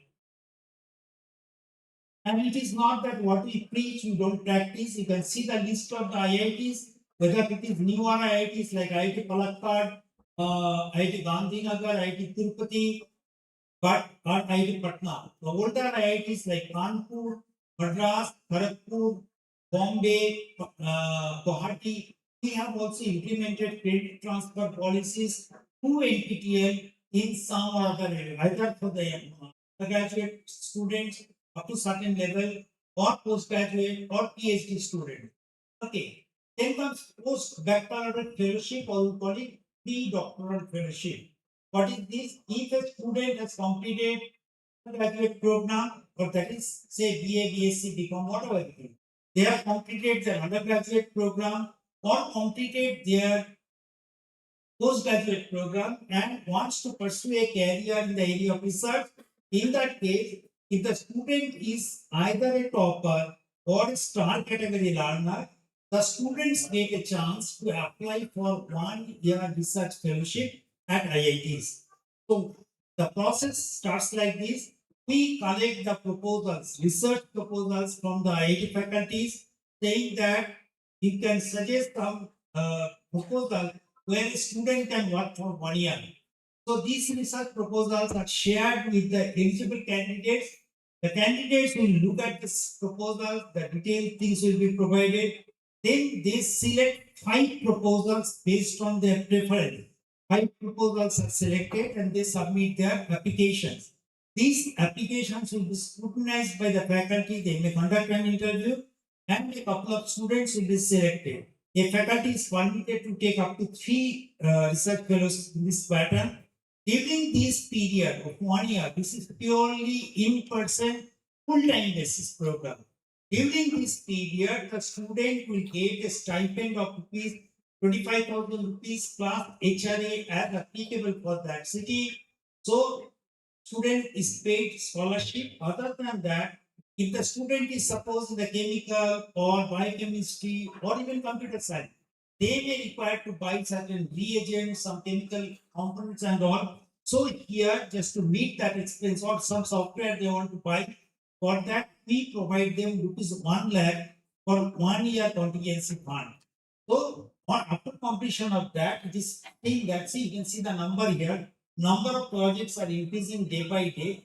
551 projects were released this time, in which 1041 candidates applied for it. And after completion of this program, it is seen many of the students actually migrate to the PhD or master's level, see, MTech or PhD or MS. They are joining in the IITs because it's a win-win situation for both the students and faculty. Faculty gets a chance to test the understanding of the students, whether the student is the potential candidate for a doctoral program or not. Similarly, the student also can understand whether this is the path, career path that he or she wants to pursue. It's a very important program. Next, I don't know whether I'll be able to play the video, otherwise I could have played some video. Okay, leave me. They just said about their experience with this program. Next, see here, some feedback we have shared. These 4 students, what we're showing here, all 4 have done. Actually, they submitted a patent. So after doing their 1-year work at IIT in the postdoctoral, pre-doctoral fellowship, their work is potentially good for a patent. They are doing good publications and also joining for the Masters and PhD program at IITs. Then comes internship. This is primarily for the topper and star candidate. Star candidate includes discipline stars as well as the domain scholar. They get a chance to work under the course instructor or any other faculty who is interested to take the students. These are primarily from 1 month to 3 months program. Usually we prefer in person, so the students apply for it. It is not that initially the students can apply. What we do every semester, that is after the semester is over, during the semester breaks at IITs, ISC, ISARs, we collect the consent from the faculty. That whether the faculty is available during the break and can offer the internship. Once the data is collected, faculty is interested to take the toppers from these all courses. These courses could be his own course, his or her own course, or it could be from other faculty's course also. So once this data is collected, we share this data with the toppers and star candidates of such courses. Now, based on that, the student will apply through a Google form, submitting 4 documents. That is, one is the resume, NPTEL course certificate. If they are in the college, their last 2 grade semester grade cards. If they are in the first year, they can give their matriculation and 10+2 certificates or mark sheet, statement of purpose. Based on that, we try to provide the internship to the students, and once the student is selected, we offer them a letter, issue them an offer letter. The student goes to the institute and works for the period which is approved, up to 12 weeks in general, but there are many institutions who are now requesting for a full semester internship. Based on the recommendation of the faculty and approval of the institute, we are also willing to provide a full semester basis internship under the post instructor or any other instructor who is actually interested to offer the internship opportunity. Here, the student gets 15,000 rupees per month for taking care of the lodging boarding expenses, and at the end they submit the report and get the certificate. This is the data. We are trying to increase this number, but many of the time we find students get selected, but the college is not willing to leave them. And sometimes they join also. After that, due to pressure from the college, they have to leave in between. If you see the data in the last semester, since I handled this internship process, last semester I offered about 1650 internship offer. Out of that, only 820, almost 50% only could complete it. Because of some or other reason, they had other people have to drop. We have now, this is updated one, we have already crossed close to 550 now. 452 is shown here. So this is the data out of 1682, only 820 completed, but this process is still ongoing. Even similarly, the NPTEL toppers are also joining for the Masters and PhD program. The data, who is selected for the internship from your college, this will be reflected in the college local chapter page.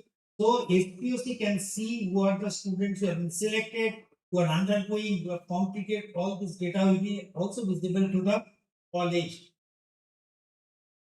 Then comes textbook instruments, particularly those are from the electronic discipline physics. They might be knowing about the name of Texas Instrument. It's a very big name in the semiconductor industries. Just because the colleges become part with us as local chapter, similarly the industries become part of us, NPTEL Industry Association. So here Texas Instrument is our industry partner. They say if the students can complete certain courses within their 4th and 6th semester, they become eligible for an internship with Texas for a full-time position. Which are the courses they suggested? They suggested basic, sorry,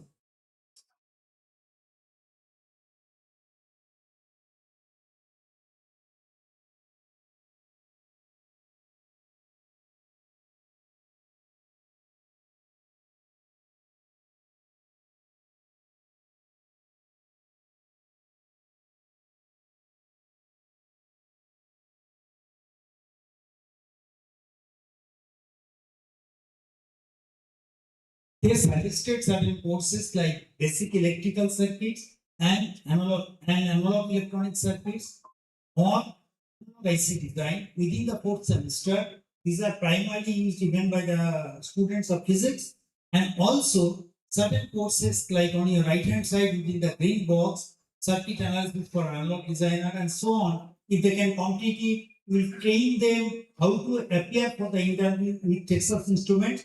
They can, so that they can do well and get selected for that.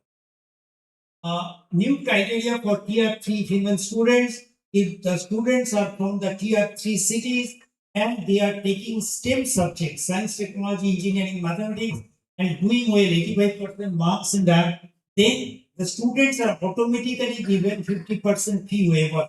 That means they fill up the form, they write the examination on STEM subjects, and if they get 85% marks, now it has been updated, 85% marks, they automatically get 50% fee waiver. We had some additional fund even in July semester. This was extended for the management students also. This is just our effort to encourage more and more girls students to take up these courses. Team preparation assistance for the gate examination. This is extremely important initiative.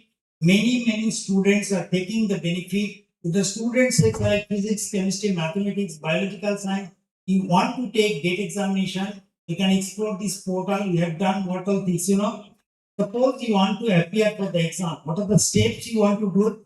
For you go deep into the fundamental concepts of certain subjects which are relevant for the gate examination. So here we have done the syllabus mapping. You select which discipline. Suppose you select in physics, it will ask what are the subjects. Subject list will be provided. You select a particular subject, it will ask for the topic, which topic you are looking for. As soon as you select the topic, it will give a list of NPTEL courses, NPTEL videos where this particular topic has been discussed. So it is not that you have to look for which video could be relevant. We have done the syllabus mapping. You can use that. After that, PMRF scholars are also providing live support in your doubt clearing. After every chapter, if you want to see the previously from this chapter, what gate question appeared, and can I solve this thing? You can try solving. If you find it difficult to follow that or solve the problem, we have provided last 10 years solution in the portal. So you can refer to the video solutions there. Or after every week, every Sunday, we provide free mock test facility for the gate aspirant. So if you are planning to take gate examination, you can always register here without paying any fee. Write any number of gate examination mock tests. That will at least help you in better preparation of the gate examination. This is the data from one college called Chennai. What is that?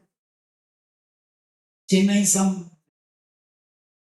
Institute of Technology is a classic example. They have been using our portal exclusively for their gate preparation. You can see they started in 2025 with 500 students. Out of that, 136 cleared the gate exam and top rankers were 50. In the last year, that is the last gate exam, there are 1853 people wrote the examination. Out of that, 302 qualified. Top rankers, including All India rank 30, All India rank 50 or 100, such toppers were also there. So this is an extremely useful portal, extremely useful initiative from NPTEL. If someone is looking for gate examination, particularly where these branches are available in your institute, you can always encourage your students for doing this, or using this portal. Support for the SPOCs. Suppose a a single point of contact of the college has prepared a paper which has been accepted for presentation in a conference being organized at IITs, IISCR, IIITs, or similar institution or CSIL labs. In that case, you can apply for a financial assistance to the extent of 25,000 towards your registration fee, towards your travel expenses and other logistics.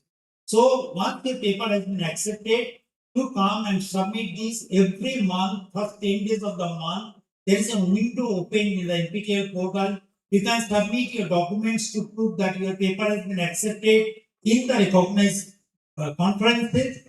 NPTEL will check it, see that this fulfills the criteria, and then give you an approval. Later on, once you complete or you attend the workshop, you submit all the bills and vouchers and get the reimbursement. Earlier, it was only for the SPOC. Now we have extended even to the stars. So even if the faculty is a star or a student from your college is an NPTEL star, in that case, they become eligible to get this benefit.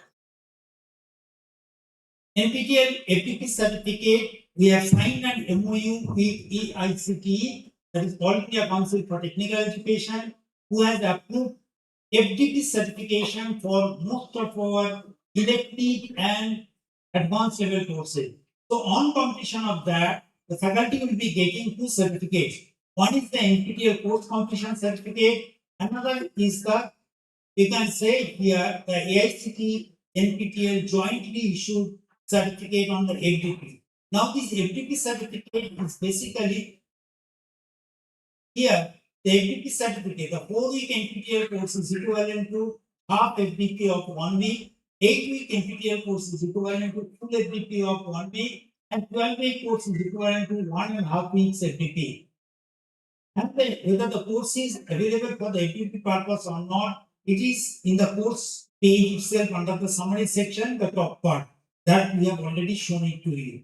NPTEL Plus is the paid e-learning portal of NPTEL. The basic difference between NPTEL and NPTEL Plus is that in NPTEL, the courses are offered 2 times in a year, either in January or July. But here, the courses are available anytime. Second, in NPTEL, it is mandatory the course has to be offered by IIT faculty, IISc, IISc, IIIT, or similar centrally funded technical institution, and the course must be Senate approved course of the institute. It cannot be otherwise. But here, the course can be anything. It can be offered by anyone other than this criteria, without fulfilling this criteria. So suppose someone has failed in an NPTEL course, which is on a credit transfer, can this course be taken to substitute or act as a substitute for the supplementary exam? As far as the NPTEL is concerned, we have given the approval that if the student fails in a particular course in NPTEL offered through the SWAYAM, the student can appear for the same NPTEL course to NPTEL Plus by paying additional fee and write the exam in a remote proctoring mode whenever they want within 6 months' time. Okay. Other than that, we also provide a large number of courses or training program or short-term, long-term training program, which could be a couple of hours, say 4 hours, 6 hours, 8 hours, to 1 year spanning over this year. Okay, up to 1 year duration. And these courses could be conducted in live mode or in a blended mode. There are many programs like your laboratory workshop. Your college may not have the facility to carry out certain experiments, but NPTEL conducts such experiment in our laboratory lab workshop, where suppose IIT Kharagpur is conducting a lab workshop, the students can go there, they pay 200 rupees towards 1 week duration program. They will be accommodated in the hostel, they have to bear their own cost, their lodging boarding expenses. We'll try to provide them accommodation in the hostel, so the charges are less. Then they attend 7 days program.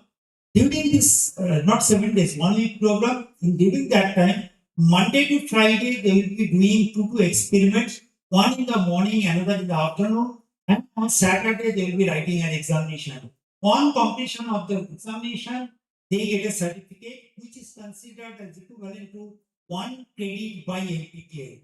I would suggest that if you can visit elearn.nptel.ac.in, you can find what type of laboratory workshops, what type of other programs, short-term, long-term. So very interesting programs are offered through not only by IITs, but many other institutions. Okay, other than the regular NPTEL courses. This is what I was telling, that recently our NPTEL Program Implementation Committee has approved that reappearance for examination through NPTEL class. If someone has failed in the NPTEL examination offered to SWAYAM, it has got two components. If they got 40% in the assignment but did not get, say, 40 marks in the final exam, in that case, within 6 months of their last examination date, they can appear for the examination only anytime whenever they want by paying a fee of rupees 1,500 plus GST. In a remote proctoring mode, they will be writing the examination. Okay. NPTEL Industry Associate Program, as we said, that colleges are connected with our local chapter. Similarly, industry bodies are connected with us. They are called NPTEL Industry Associate, NIA. What they do, what is their role? They not only co-offer the courses, but they also provide financial support in the form of the CSR fund to support some of our initiatives. They use the NPTEL courses to reskill and upskill the current workforce. They recruit our toppers. They offer the internship opportunity. They offer or support us in the soft skill training. We have got 104 industries who are partnering with us. And if you just see, they are not from only one particular sector, whether it is semiconductor industry, educational system, IT, manufacturing, recruitment consultancy, mining, shipbuilding, research and development. So 104 from different disciplines, they are available. And if you want to see the big names, who are these people? Some of the big names you can show here, whether it is our DRDO, Defense Research and Development Organization, these shipbuilders, here, IBM, Garden Beach, Infosys, Nigerian Ignite Corporation, Mahindra, Indrashala, Tech Mahindra. So all big IT sectors as well as our premier research labs like DRDO, Bajaj Auto, Indian Oil, ONGC, Adani Enterprise, Kirloskar, Ashok Leyland. These are some of the names, big names, who are using our resources for reskilling and upskilling of their existing manpower. Then comes fee waiver through CSR fund. As we said, one of the program is the corporate social responsibility fund that we get from the industry. How do we utilize that? Now, in your college, suppose there are 100 students. Out of that, there could be a couple of students whom you feel they are really economically weak and they need financial support. In that case, we provide a window during which the college can decide who are the people who should be recommended for that. You recommend within the timeline, at NPTEL, we get sufficient money, we'll extend the benefit of 50% fee waiver for these students. Initially, the students will have to pay the full fee, write the exam, and as soon as the results are declared, if the students get 40% marks or get successful in getting a certificate, immediately 50% is refunded to them. Soft skill training is an extremely important component for cracking the interview. That means my improvement in the communication skill. I may come from Bengali medium school, but my interview will be conducted in English. So I should be comfortable at the end of my third or fourth year of my studies to communicate or converse effectively in English. Whatever I understand, I should be able to communicate that properly. Now, usually the regular classroom, I don't think there is a course where the communication skill improvement is taking place. For soft skill, how do you prepare a resume, how you use the social media to search for the jobs, internship, all these are taught as a regular curriculum. So we try to provide that facility. What is your shortcomings? How to improve on that? So if you are a local chapter, you can simply write to us, to our local chapter email ID, localchapter@nptel.iit.ac.in, and we provide the option to you to conduct 1 week or 2 week long internship, soft skill training. So during this training, the mentors will actually, trainers will first try to gauge or judge what are the shortcomings in the particular student, how they can rectify the errors. They will be having regular interactive session and also having one-to-one mock test. So every day after the session, the students will be given take-home assignment. They have to complete and submit it. And during the 1 week or 2 week period, the primary focus will be on improving their communication and writing skill. How do they actually write or write format for a resume? What they should do or what they should not do in a resume. Interpersonal skill, particularly the body language, grooming. How do they present the interviewer, present them before the interviewer, and how do they use social networking sites? These are the initiatives. Other than that, as we said, there could be many students who still find it difficult to follow the lectures delivered in English. So, what could be the potential other option? So, we try to extend the facility of translating in different regional languages. Like 11 languages has been identified by the Ministry of Education, and 11 languages have been identified: Bangla, Gujarati, Hindi, Kannada, Malayalam, Marathi, Tamil, Telugu, Punjabi, Odia, and Assamese. These are the 11 languages Ministry wants us to convert the courses into these languages so that the students can actually, irrespective of their mother tongue, irrespective of which language they are actually learning their basic education, they can follow this lecture. So, as part of that, we are doing, I think I have to show it here. Let me open this link to show you something. Okay. Say suppose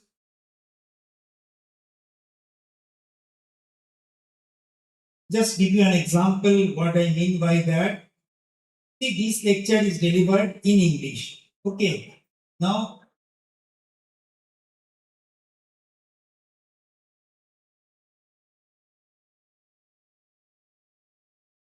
in the full screen. Anyway, see, you have got a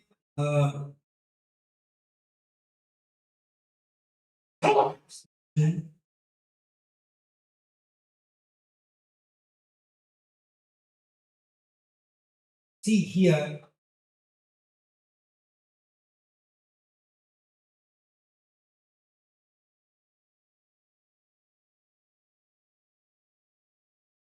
So here you can see. Can you see here? Can you see this button here? So if you click here, you have the option. You can change the audio track from original English to other language. So right now I can play the audio here. Otherwise, you can see I can change from English to say Bangla. The original audio will be now put in the dub mode. There will not be lip syncs, but at least the audio will be in Bangla.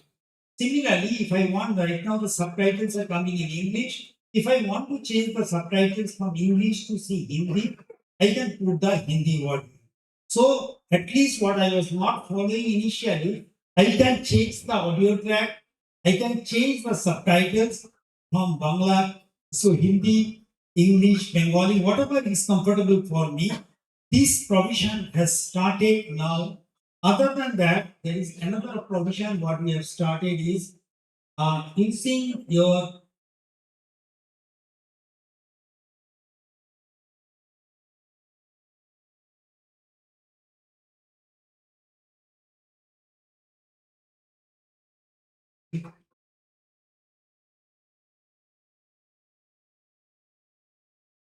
other than that, we have also started using AI. In the AI, if you play the video, that slide I don't have right now. If you play the video, you can just ask the AI tools to just generate a summary of the lecture. It will create a summary. Then you can ask the AI to create a set of questions to test you on your understanding. It will give you a couple of questions.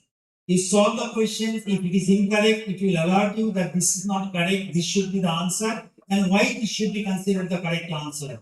Then you can also ask the AI to create a mock test. So over a couple of lectures, it will create a question paper to test your understanding on the whole syllabus. So all these features are now slowly getting embedded into the SWAYAM courses. Maybe in the later version we'll be able to show you. This slide is not visible anyhow. We are almost at the end of our lecture. We have said that we provide, we have got star category. The t-shirts, hoodies are provided to the NPTEL star learners. with marking that okay, they are star learners. And we also invite them for the star workshops in 4 regions. Just last week only, last Sunday, we had the star workshop where about 250 candidates from this region were star learners. They came to us and we provided them hoodies, t-shirts, mementos for each category. So there are some people who got 5 mementos for different categories. So we provide that. Other than that, see if you are, this is laboratory workshop, what we talked about. Social media and feedback. NPTEL, if you are a SPOC, you get connected to SPOC groups. But if you are a normal NPTEL learner, you can follow our social media handles, both LinkedIn, Instagram, Xandle, Facebook, and YouTube to get an update on what is going on at our field. With this, I just stop my presentation here. And if there are any queries, I will be more than happy to answer to that. Otherwise, I'll hand over the story. I have a question regarding the credit transfer process. Whether if a student gets a course from NPTEL, will it be a substitute of university course of self-credit?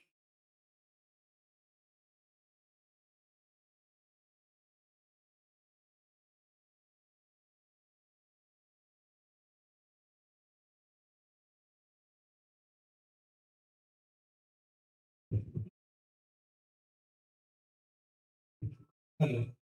UGC and approved credit transfer, that means this can be used as a substitute for the regular course. That's not a problem. Regarding the credit equivalency, we have recommended a 20-hour course is equivalent to 3 credits. 4 credits is assigned to 30 hours.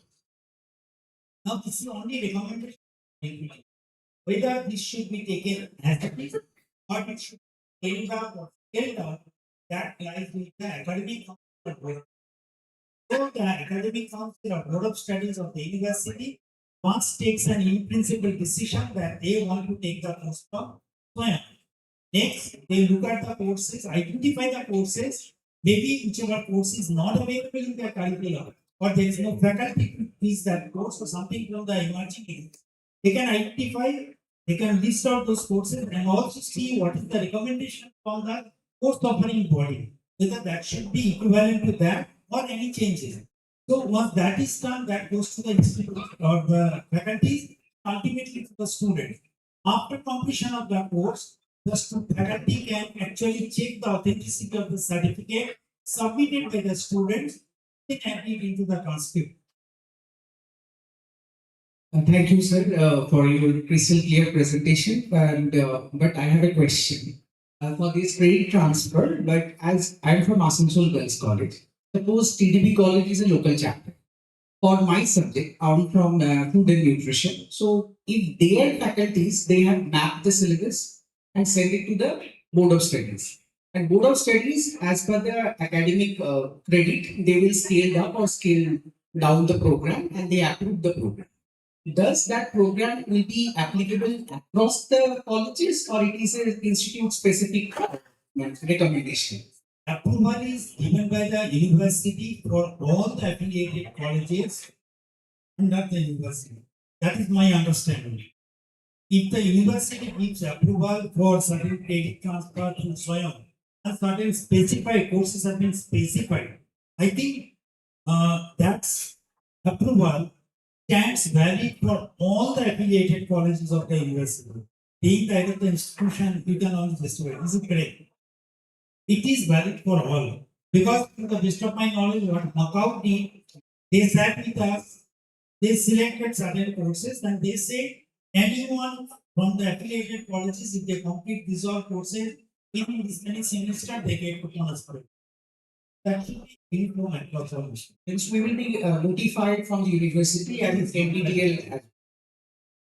Thank you, sir. Actually, today we are planning to meet the controller of examination.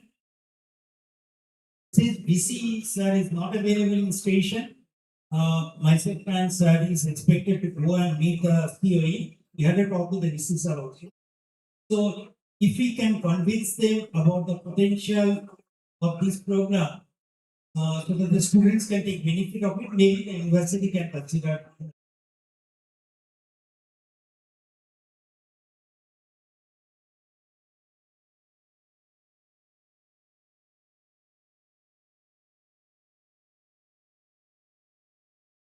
Thank you, sir, for your lucid lecture. Just I have two queries. 4 week, 8 week, and 12 week courses. How these are related to the module? Because 10 modules will be required for the promotion. Number two, the candidate, mainly faculty, must apply to their relevant subject. How can I identify relevant subject? Because different subject are interdisciplinary. Module C, we consider 2.5 hours of lecture as module. I don't know how you define whether that is 2.5 hours or 2 hours or 5 hours. How do you define? We are talking about the module, na? Four quadrant. Okay, the four quadrant. Each quadrant may consist of 5 modules with respect to the number 1 video, number 2 audio, number 3 MCQ or 4 quadrant. But how they are related to the modules? See, what is specified is that it should be in a four quadrant approach, whatever you say. Okay.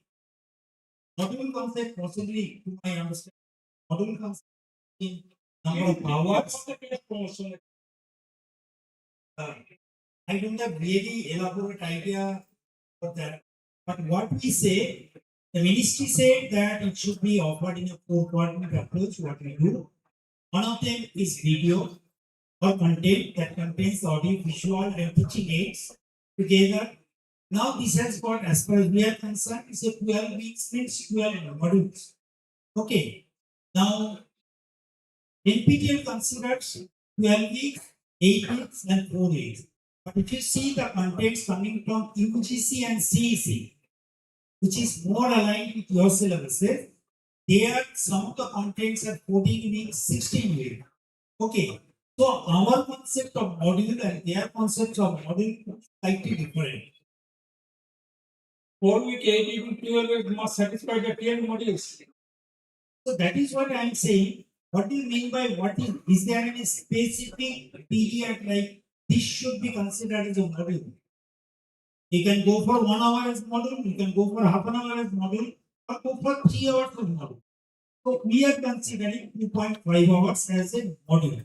So you need to tell me what is your module definition. Okay. What are the relevant subjects? Subjects, I will say, we not only offer the courses from basic sciences, so that whatever is available in your curriculum, like physics, chemistry, mathematics, biological science, then you have got humanities, social sciences, that includes economics and other relevant areas. We have got courses from management, other than engineering. Any chemical student may apply for the physics department. He will be able to get a certificate. These courses are open for anyone, irrespective of gender, academic background, what they are presently doing, which subject they are learning. If they want, they can learn across other disciplines. So, if a person is from chemical engineering or computer science, if you want to learn something in English language or literature, no one stops you. That is the beauty of SWAYAM. That means it provides you an opportunity to learn whichever subject you want to learn. Learning, if you want to get a certificate, write the exam. Thank you, sir. Thank you, sir.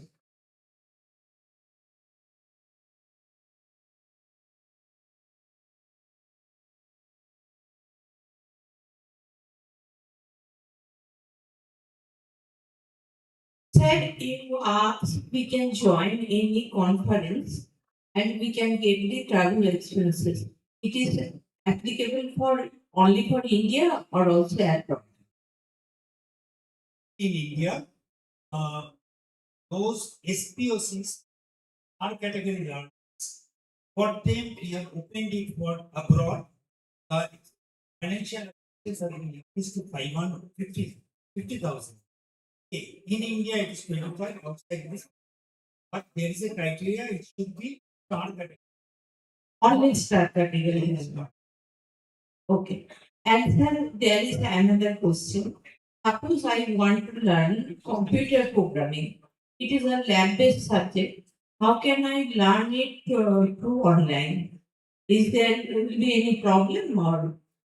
You know, absolutely not. Because see, learning means that in a classroom, someone is telling you, you are seeing the screen. Same thing is replicated here. Okay. Not only that, after you go through that, you can go multiple times, which is not possible in a class. Then, similar to that, what has been taught as part of the curriculum, which has been recorded, screen recording has been done. Similar problems are given as an assignment. So you practice those assignments. Theoretical concepts are asked in the form of multiple. Not only that, after you go, so once you do that, become relatively expert, a good expert in that. See, there are different levels. C, basic, advanced. C++, basic and advanced. Python, Java. People are doing that. Okay, sir. Thank you very much. Actually, it is much easier to learn computer science subjects in an online mode rather than other subjects.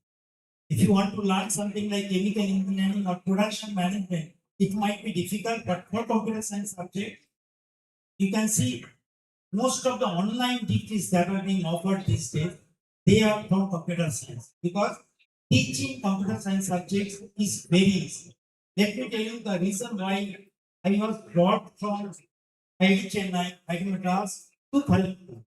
Our director wants to start a BS degree program for the students who are studying in Bengali medium.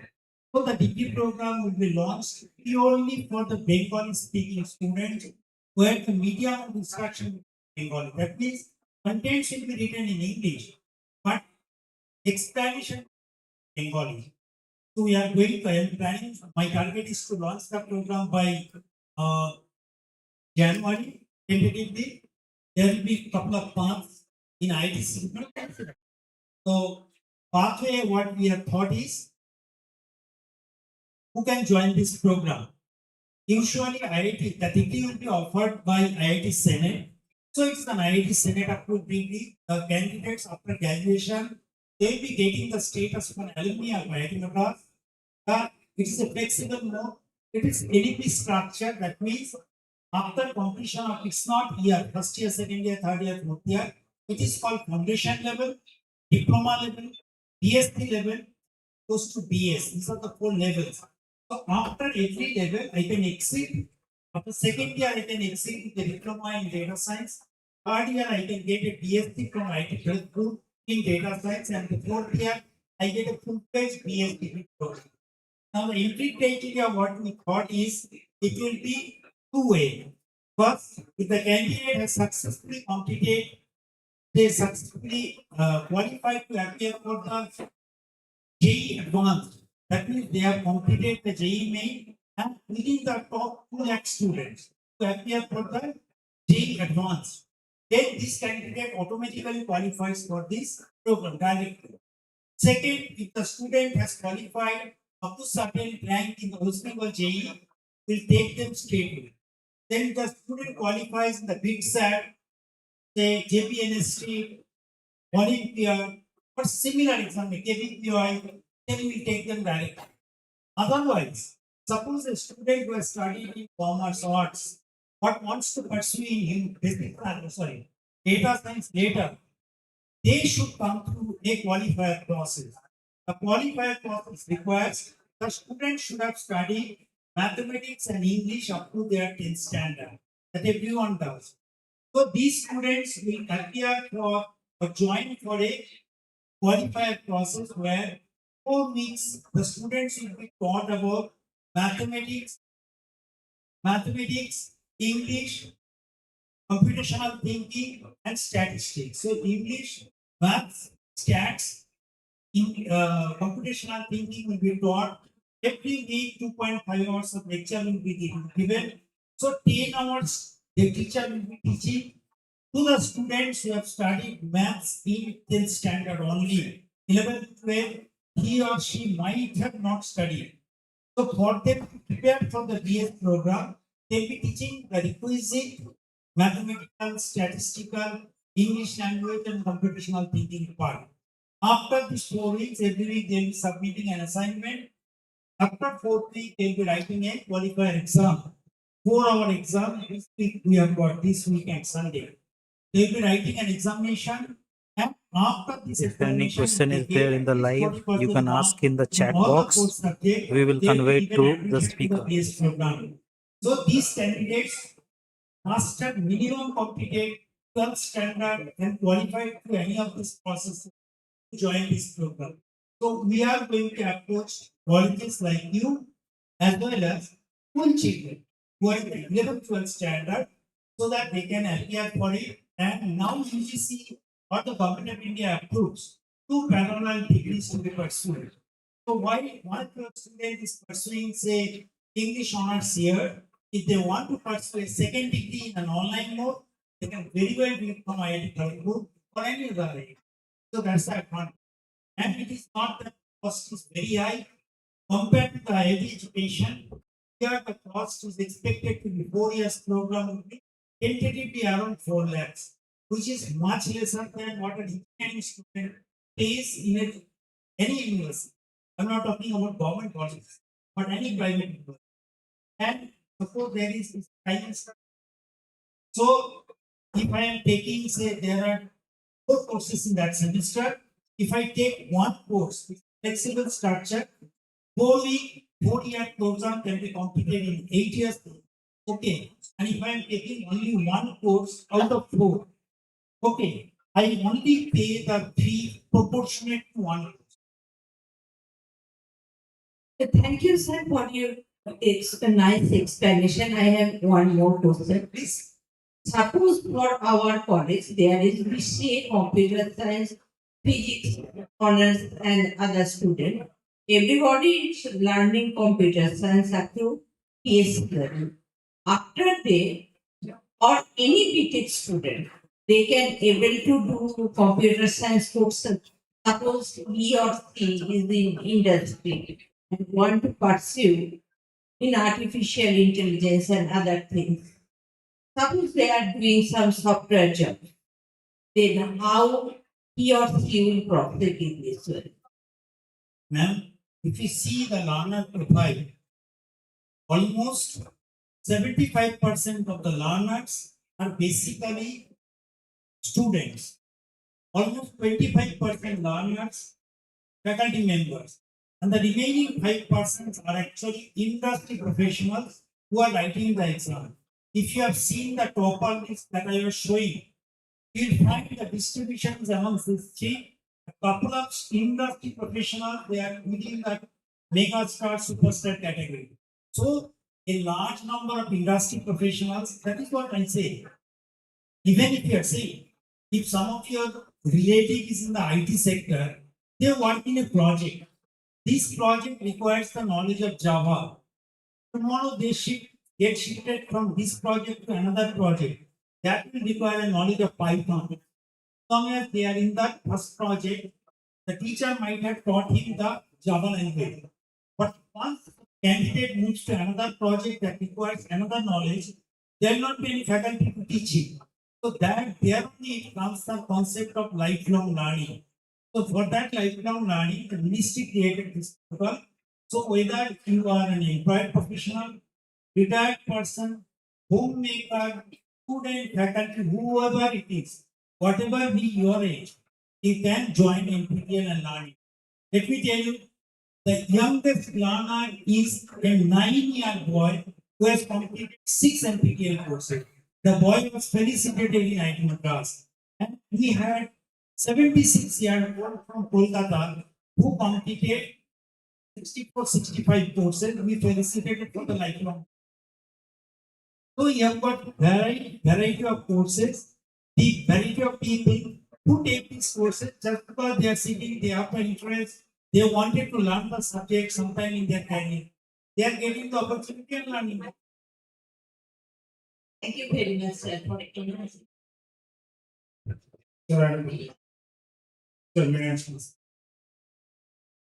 My question is about making our own videos in the institution. Yes, yes, that's an important point. I really forgot. Some of the faculty members, as part of the career advancement scheme, that says you may have to develop a course or you have to complete a course. Now we talked about completing a course. If you want to develop a course, sir, at the back end, if you are okay, if you want to, sir has asked me in the beginning to discuss this. I really forgot about that. Let me tell you, if you want to develop a course, a couple of points needs to be actually followed. First of all, you have to identify what platform you will be using to offer your course. Swami is the platform. We have got 10 national coordinators who are targeting a particular segment of learners. Now here, NPTEL is primarily for the institutes like IITs, IIC, and few other institutions who are centrally funded technical institutions. So if you want to offer the course to NPTEL, they'll never allow you. Okay. The other option before you is that if it's an undergraduate level course, the most appropriate platform will be CEC. Otherwise, if it is a postgraduate course, it is UGC. When you find the contact address, just go to swayam.gov.in.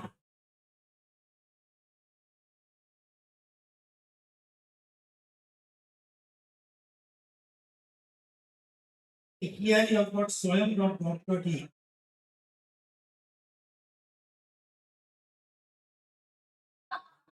If you come to swayam.gov.in, you have got these national coordinators photograph, the images, photos. Okay. So if you want to apply for courses under CEC, this is the CEC. Second, just click onto the CEC logo. It will take you that there are 90 institutions who are offering the courses.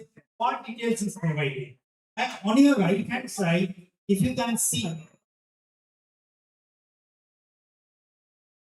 we have got the email ID, and contact number. So the process starts. First, you have to write to the CEC or UGC, depending on whether the course belongs to undergraduate or postgraduate. They have a standard format. Like you have to give what is the level of the course. That summary section I have shown, whether this course is for the UG level, PG level, core, elective, what is the credit equivalency, all these details that will be collected to the form. Then your academic background, the biography will be taken. Syllabus that you are proposing, that syllabus in a weekly structure that you have to give. Text, reference books, all these details, what is available in the portal, all this data will be connected to that. Once you submit that document, it goes through a review process, comparing with NPTEL. So it goes through a review process, it will be sent to at least 2 or 3 reviewers. We check your academic background, your publications, and whether you have the competency or enough exposure to this subject. So based on this, similar to your paper review process, it comes to you to modify something, then you submit it, it gets approved. So Ministry will or UGC CEC will send you a notification that your course is now approved. They will allocate some fund. Okay, there are certain funding process even for the NPTEL also. So that applies to across the board. So they will give you certain funding. So they'll ask you now to create the content. If you have the studio, just because you have your own studio, you can record the contents, create assignment for week, for every week, create the question paper in 2 sets, because 2 sets of question papers are used, one during the forenoon, another in the afternoon. And there is a pattern like 20%. What we follow is that 20% should be recall type questions, then say 50% remains with the assignment type, because 25% weightage is coming from the assignment. But we really do not know whether the student has solved the assignment problems or someone has did it for them. So some questions from the assignment are quick to take the assignment. So some data is quick and put forward in the final exam. If the understood, if the candidate has understood, they will be able to solve it. And some question will be open-ended. So you prepare the two set of question and you submit everything to CET or UGC. Then depending on the schedule, they publish as they give a notification from UGC that these courses, and possibly you also get the notification coming to you through the vice chancellor. So they will be telling you the UGC or CEC is offering these all courses can be taken. Once that is done, you get a remuneration. Usually NPTEL follows the remuneration pattern of like we pay 10,000 rupees per hour of lecture to the faculty. If the courses of 30 hours, you get 3 lakh for content creation. Then comes during the runtime of the course, you create assignment.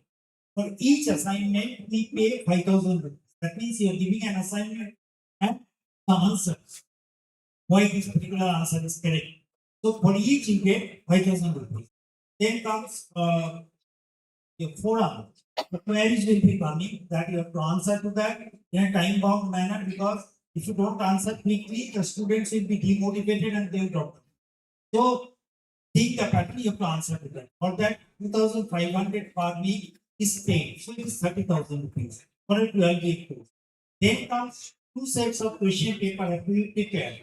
So each set of question paper for a 30-hour course it is 30,000 rupees. 2 sets mean 30,000, 30,000, 60,000. So the runtime cost becomes 1.5 lakh and content creation is 3 lakh. What the faculty gets for a 30-hour course is 4.5 lakhs. Now, it is not that you will be able to solve too many or support the activities alone. So, for you to support, there will be a clear support. Teaching assistant should be engaged by you. Someone who is in the, say, PhD level or at least master's level, good idea about the subject, you can answer independently.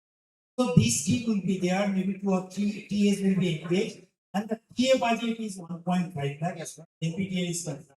So if there are 2 TAs who are managing the forum and all, assisting the faculty in assignment creation, other activities, we pay them 1.5 lakh. That gets split between the two. That split depends on how we want to save. That equally means 25,000 rupees per month. That's a good amount. If the student doesn't have any financial assistance, it's good enough to sustain in the PhD. That is how it runs. So first option is writing to them. Now you know the 4-quadrant approach. If you do a 4-quadrant approach course, yourself will have a feeling what should be done, what are the shortcomings, how to improve on that. Then prepare the course pattern. First ask them to supply the proposal. Prepare or design the course accordingly. Once the formality is completed, review process is completed, you get the approval, create the content and other runtime activity.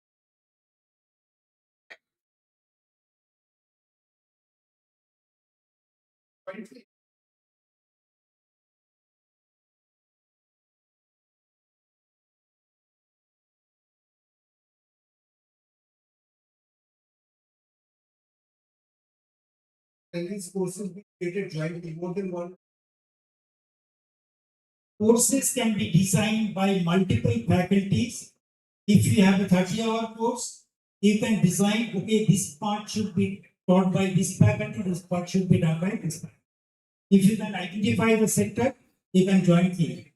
Even as a faculty from this institute, you can offer to NPTEL also, provided you sign or you come into an agreement, or if you know someone from IIT, suppose that is from IIT alumni, so he must be knowing some faculty members there. So if they jointly offer the course, then it is possible for you to offer the course. Okay, so if you can collaborate as a co-teacher with an IIT faculty, then although you are officially otherwise not allowed, you will be allowed to offer the course jointly. You can also offer the course with industry partner. Yes. Rather, that is more encouraged because industry partner will give you practical exposure of it. That is always encouraged. Yes. I have one question. The scope of employment generation of this national program. So suppose you are going as an employer and there are 100 students. Okay, you are supposed to pick up 5 students from there. Everyone has done 160 credits. Your requirement is on some specialization area that the student might have learned, might have not been done, might have not done it. What should be your criteria to select that person? You are from the industry. You look for people who can learn the things on their own because of the industry 4.0. If you just see first industrial revolution came with the introduction of steam engine. It took 100 years to come to the second revolution when the electricity came into picture. Third revolution, it took another 100 years when we introduced computer and IT. Now we are in the era of fourth industrial revolution, and it took much lesser than 100 years. And we are slowly migrating to the fifth revolution, where equipment is closely working with the people. So the way industry is changing, you need someone who has graduated from the college but has the capability and interest to learn the things on his or her own. Now, 160 credit was mandated for the all student, so they have done everything. What is big about it? If you can show something that some students can show, see, this was not mandatory, but I did these courses from top institutes. These are my certificates, these are my score. Will you not consider this is a better candidate than others? That is happening in NPTEL.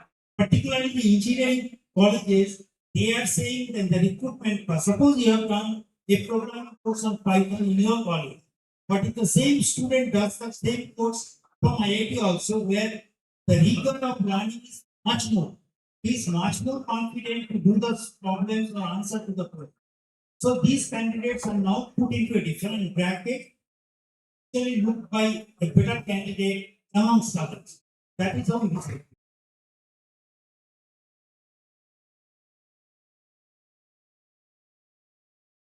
Thank you, sir.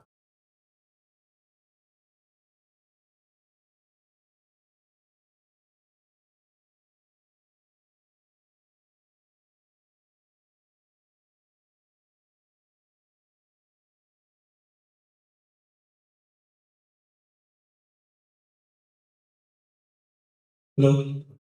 Sir, we are covering YouTube live streaming. Dr. Shivajit is covering. So there is a question from the YouTube live channel.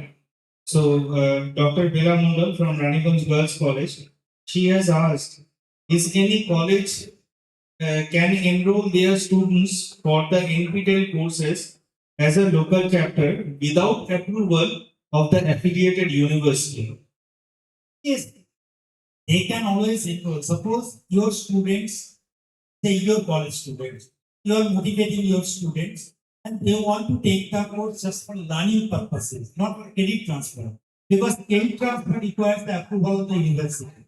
But for learning purpose, they can learn it from anywhere. So the Raniganj Girls College can definitely become a local chapter, encourage their students in different courses for learning, using NPTEL portal for gate preparation, under the internship. This does not require any approval from university or higher regulatory authorities. That is always possible. Thank you, sir. And actually, once you become a local chapter, you find against the local chapter, something is written called active, not active. Active tag is given only to those colleges who fulfill the minimum criteria of 25 students writing the examination in a semester and at least 50% of them, that is 13 students, getting 40 marks or getting the certificate. So 25 students writing the exam in a semester, 13 students successfully completing will earn the school or the college the first tag of active local chapter. Then, based on the performance of your students, the colleges will be rated as top 200 colleges, top 20 are AAA, then 80 colleges are AA, the remaining colleges as A. Other than also even science arts commerce colleges who are little disadvantageous position compared to say engineering colleges, because here it is a different scenario. What you also there is a separate category to recognize the efforts of science arts commerce colleges. We call it general degree colleges, but other places they call it science arts colleges. Okay. Thank you, sir. Thank you so much. If there are no other questions, then we are moving to the final part of today's program.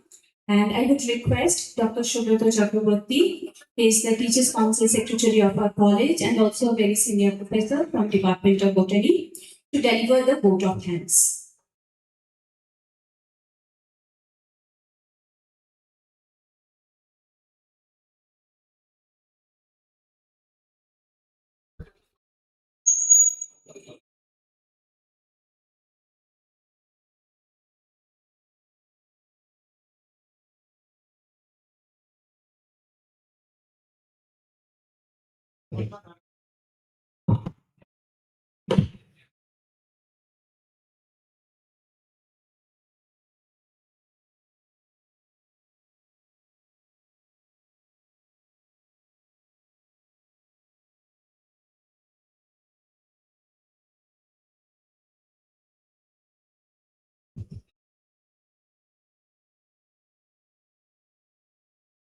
I'm really spellbound after this brainstorming session and deliberation.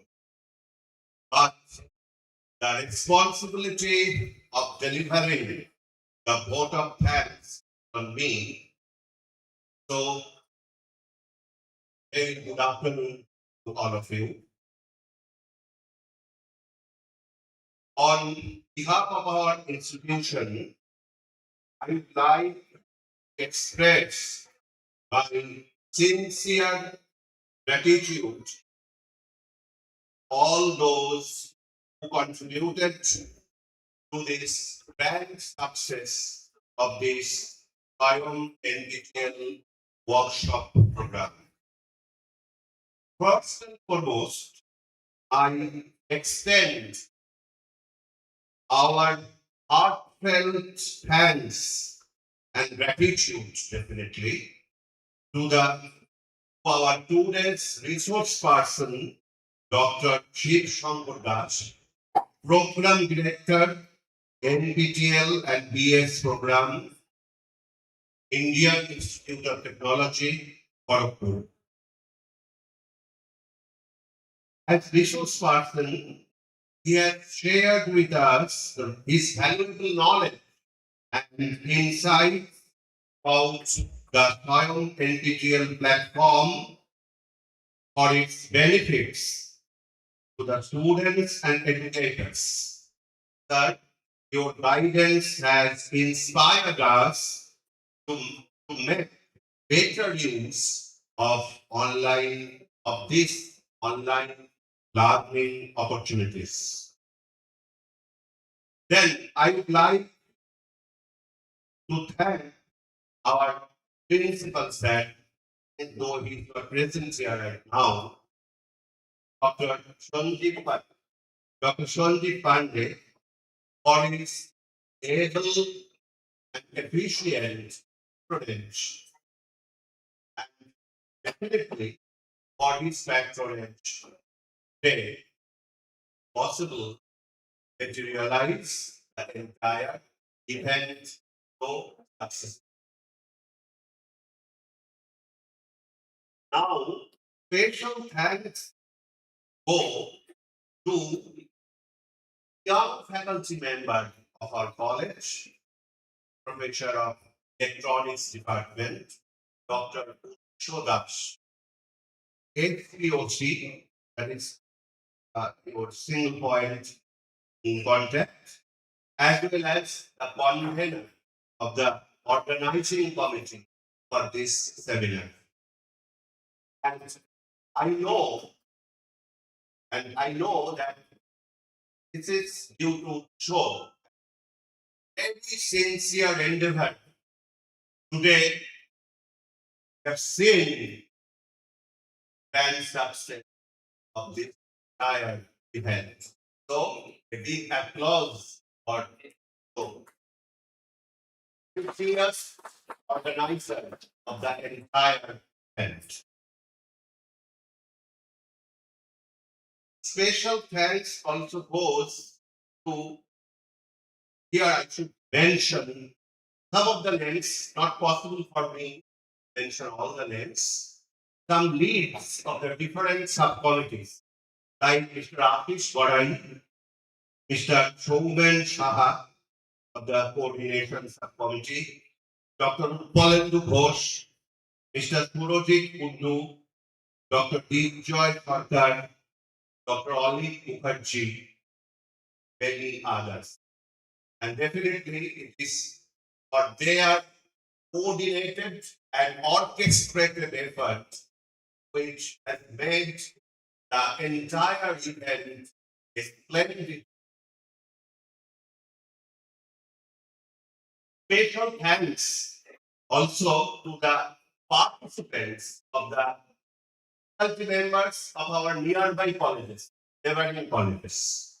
And it is for their active involvement and enthusiastic participation throughout the workshop. They right now see that has become real and grand success.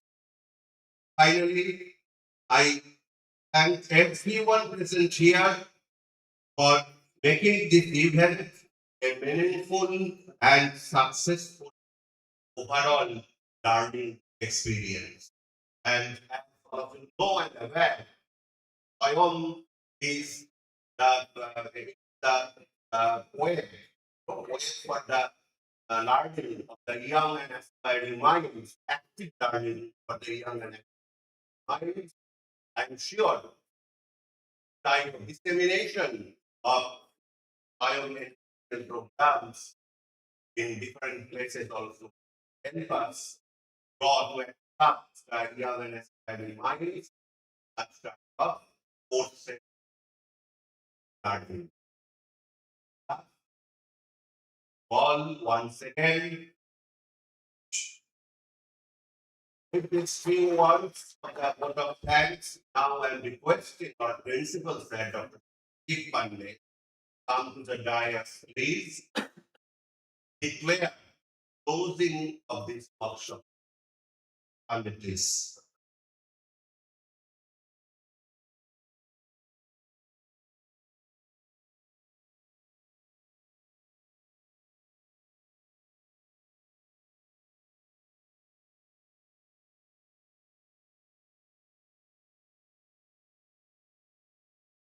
Many thanks from my side also for enthusiastic participation in this workshop. From now, from over and diffuse now. Thank you so much.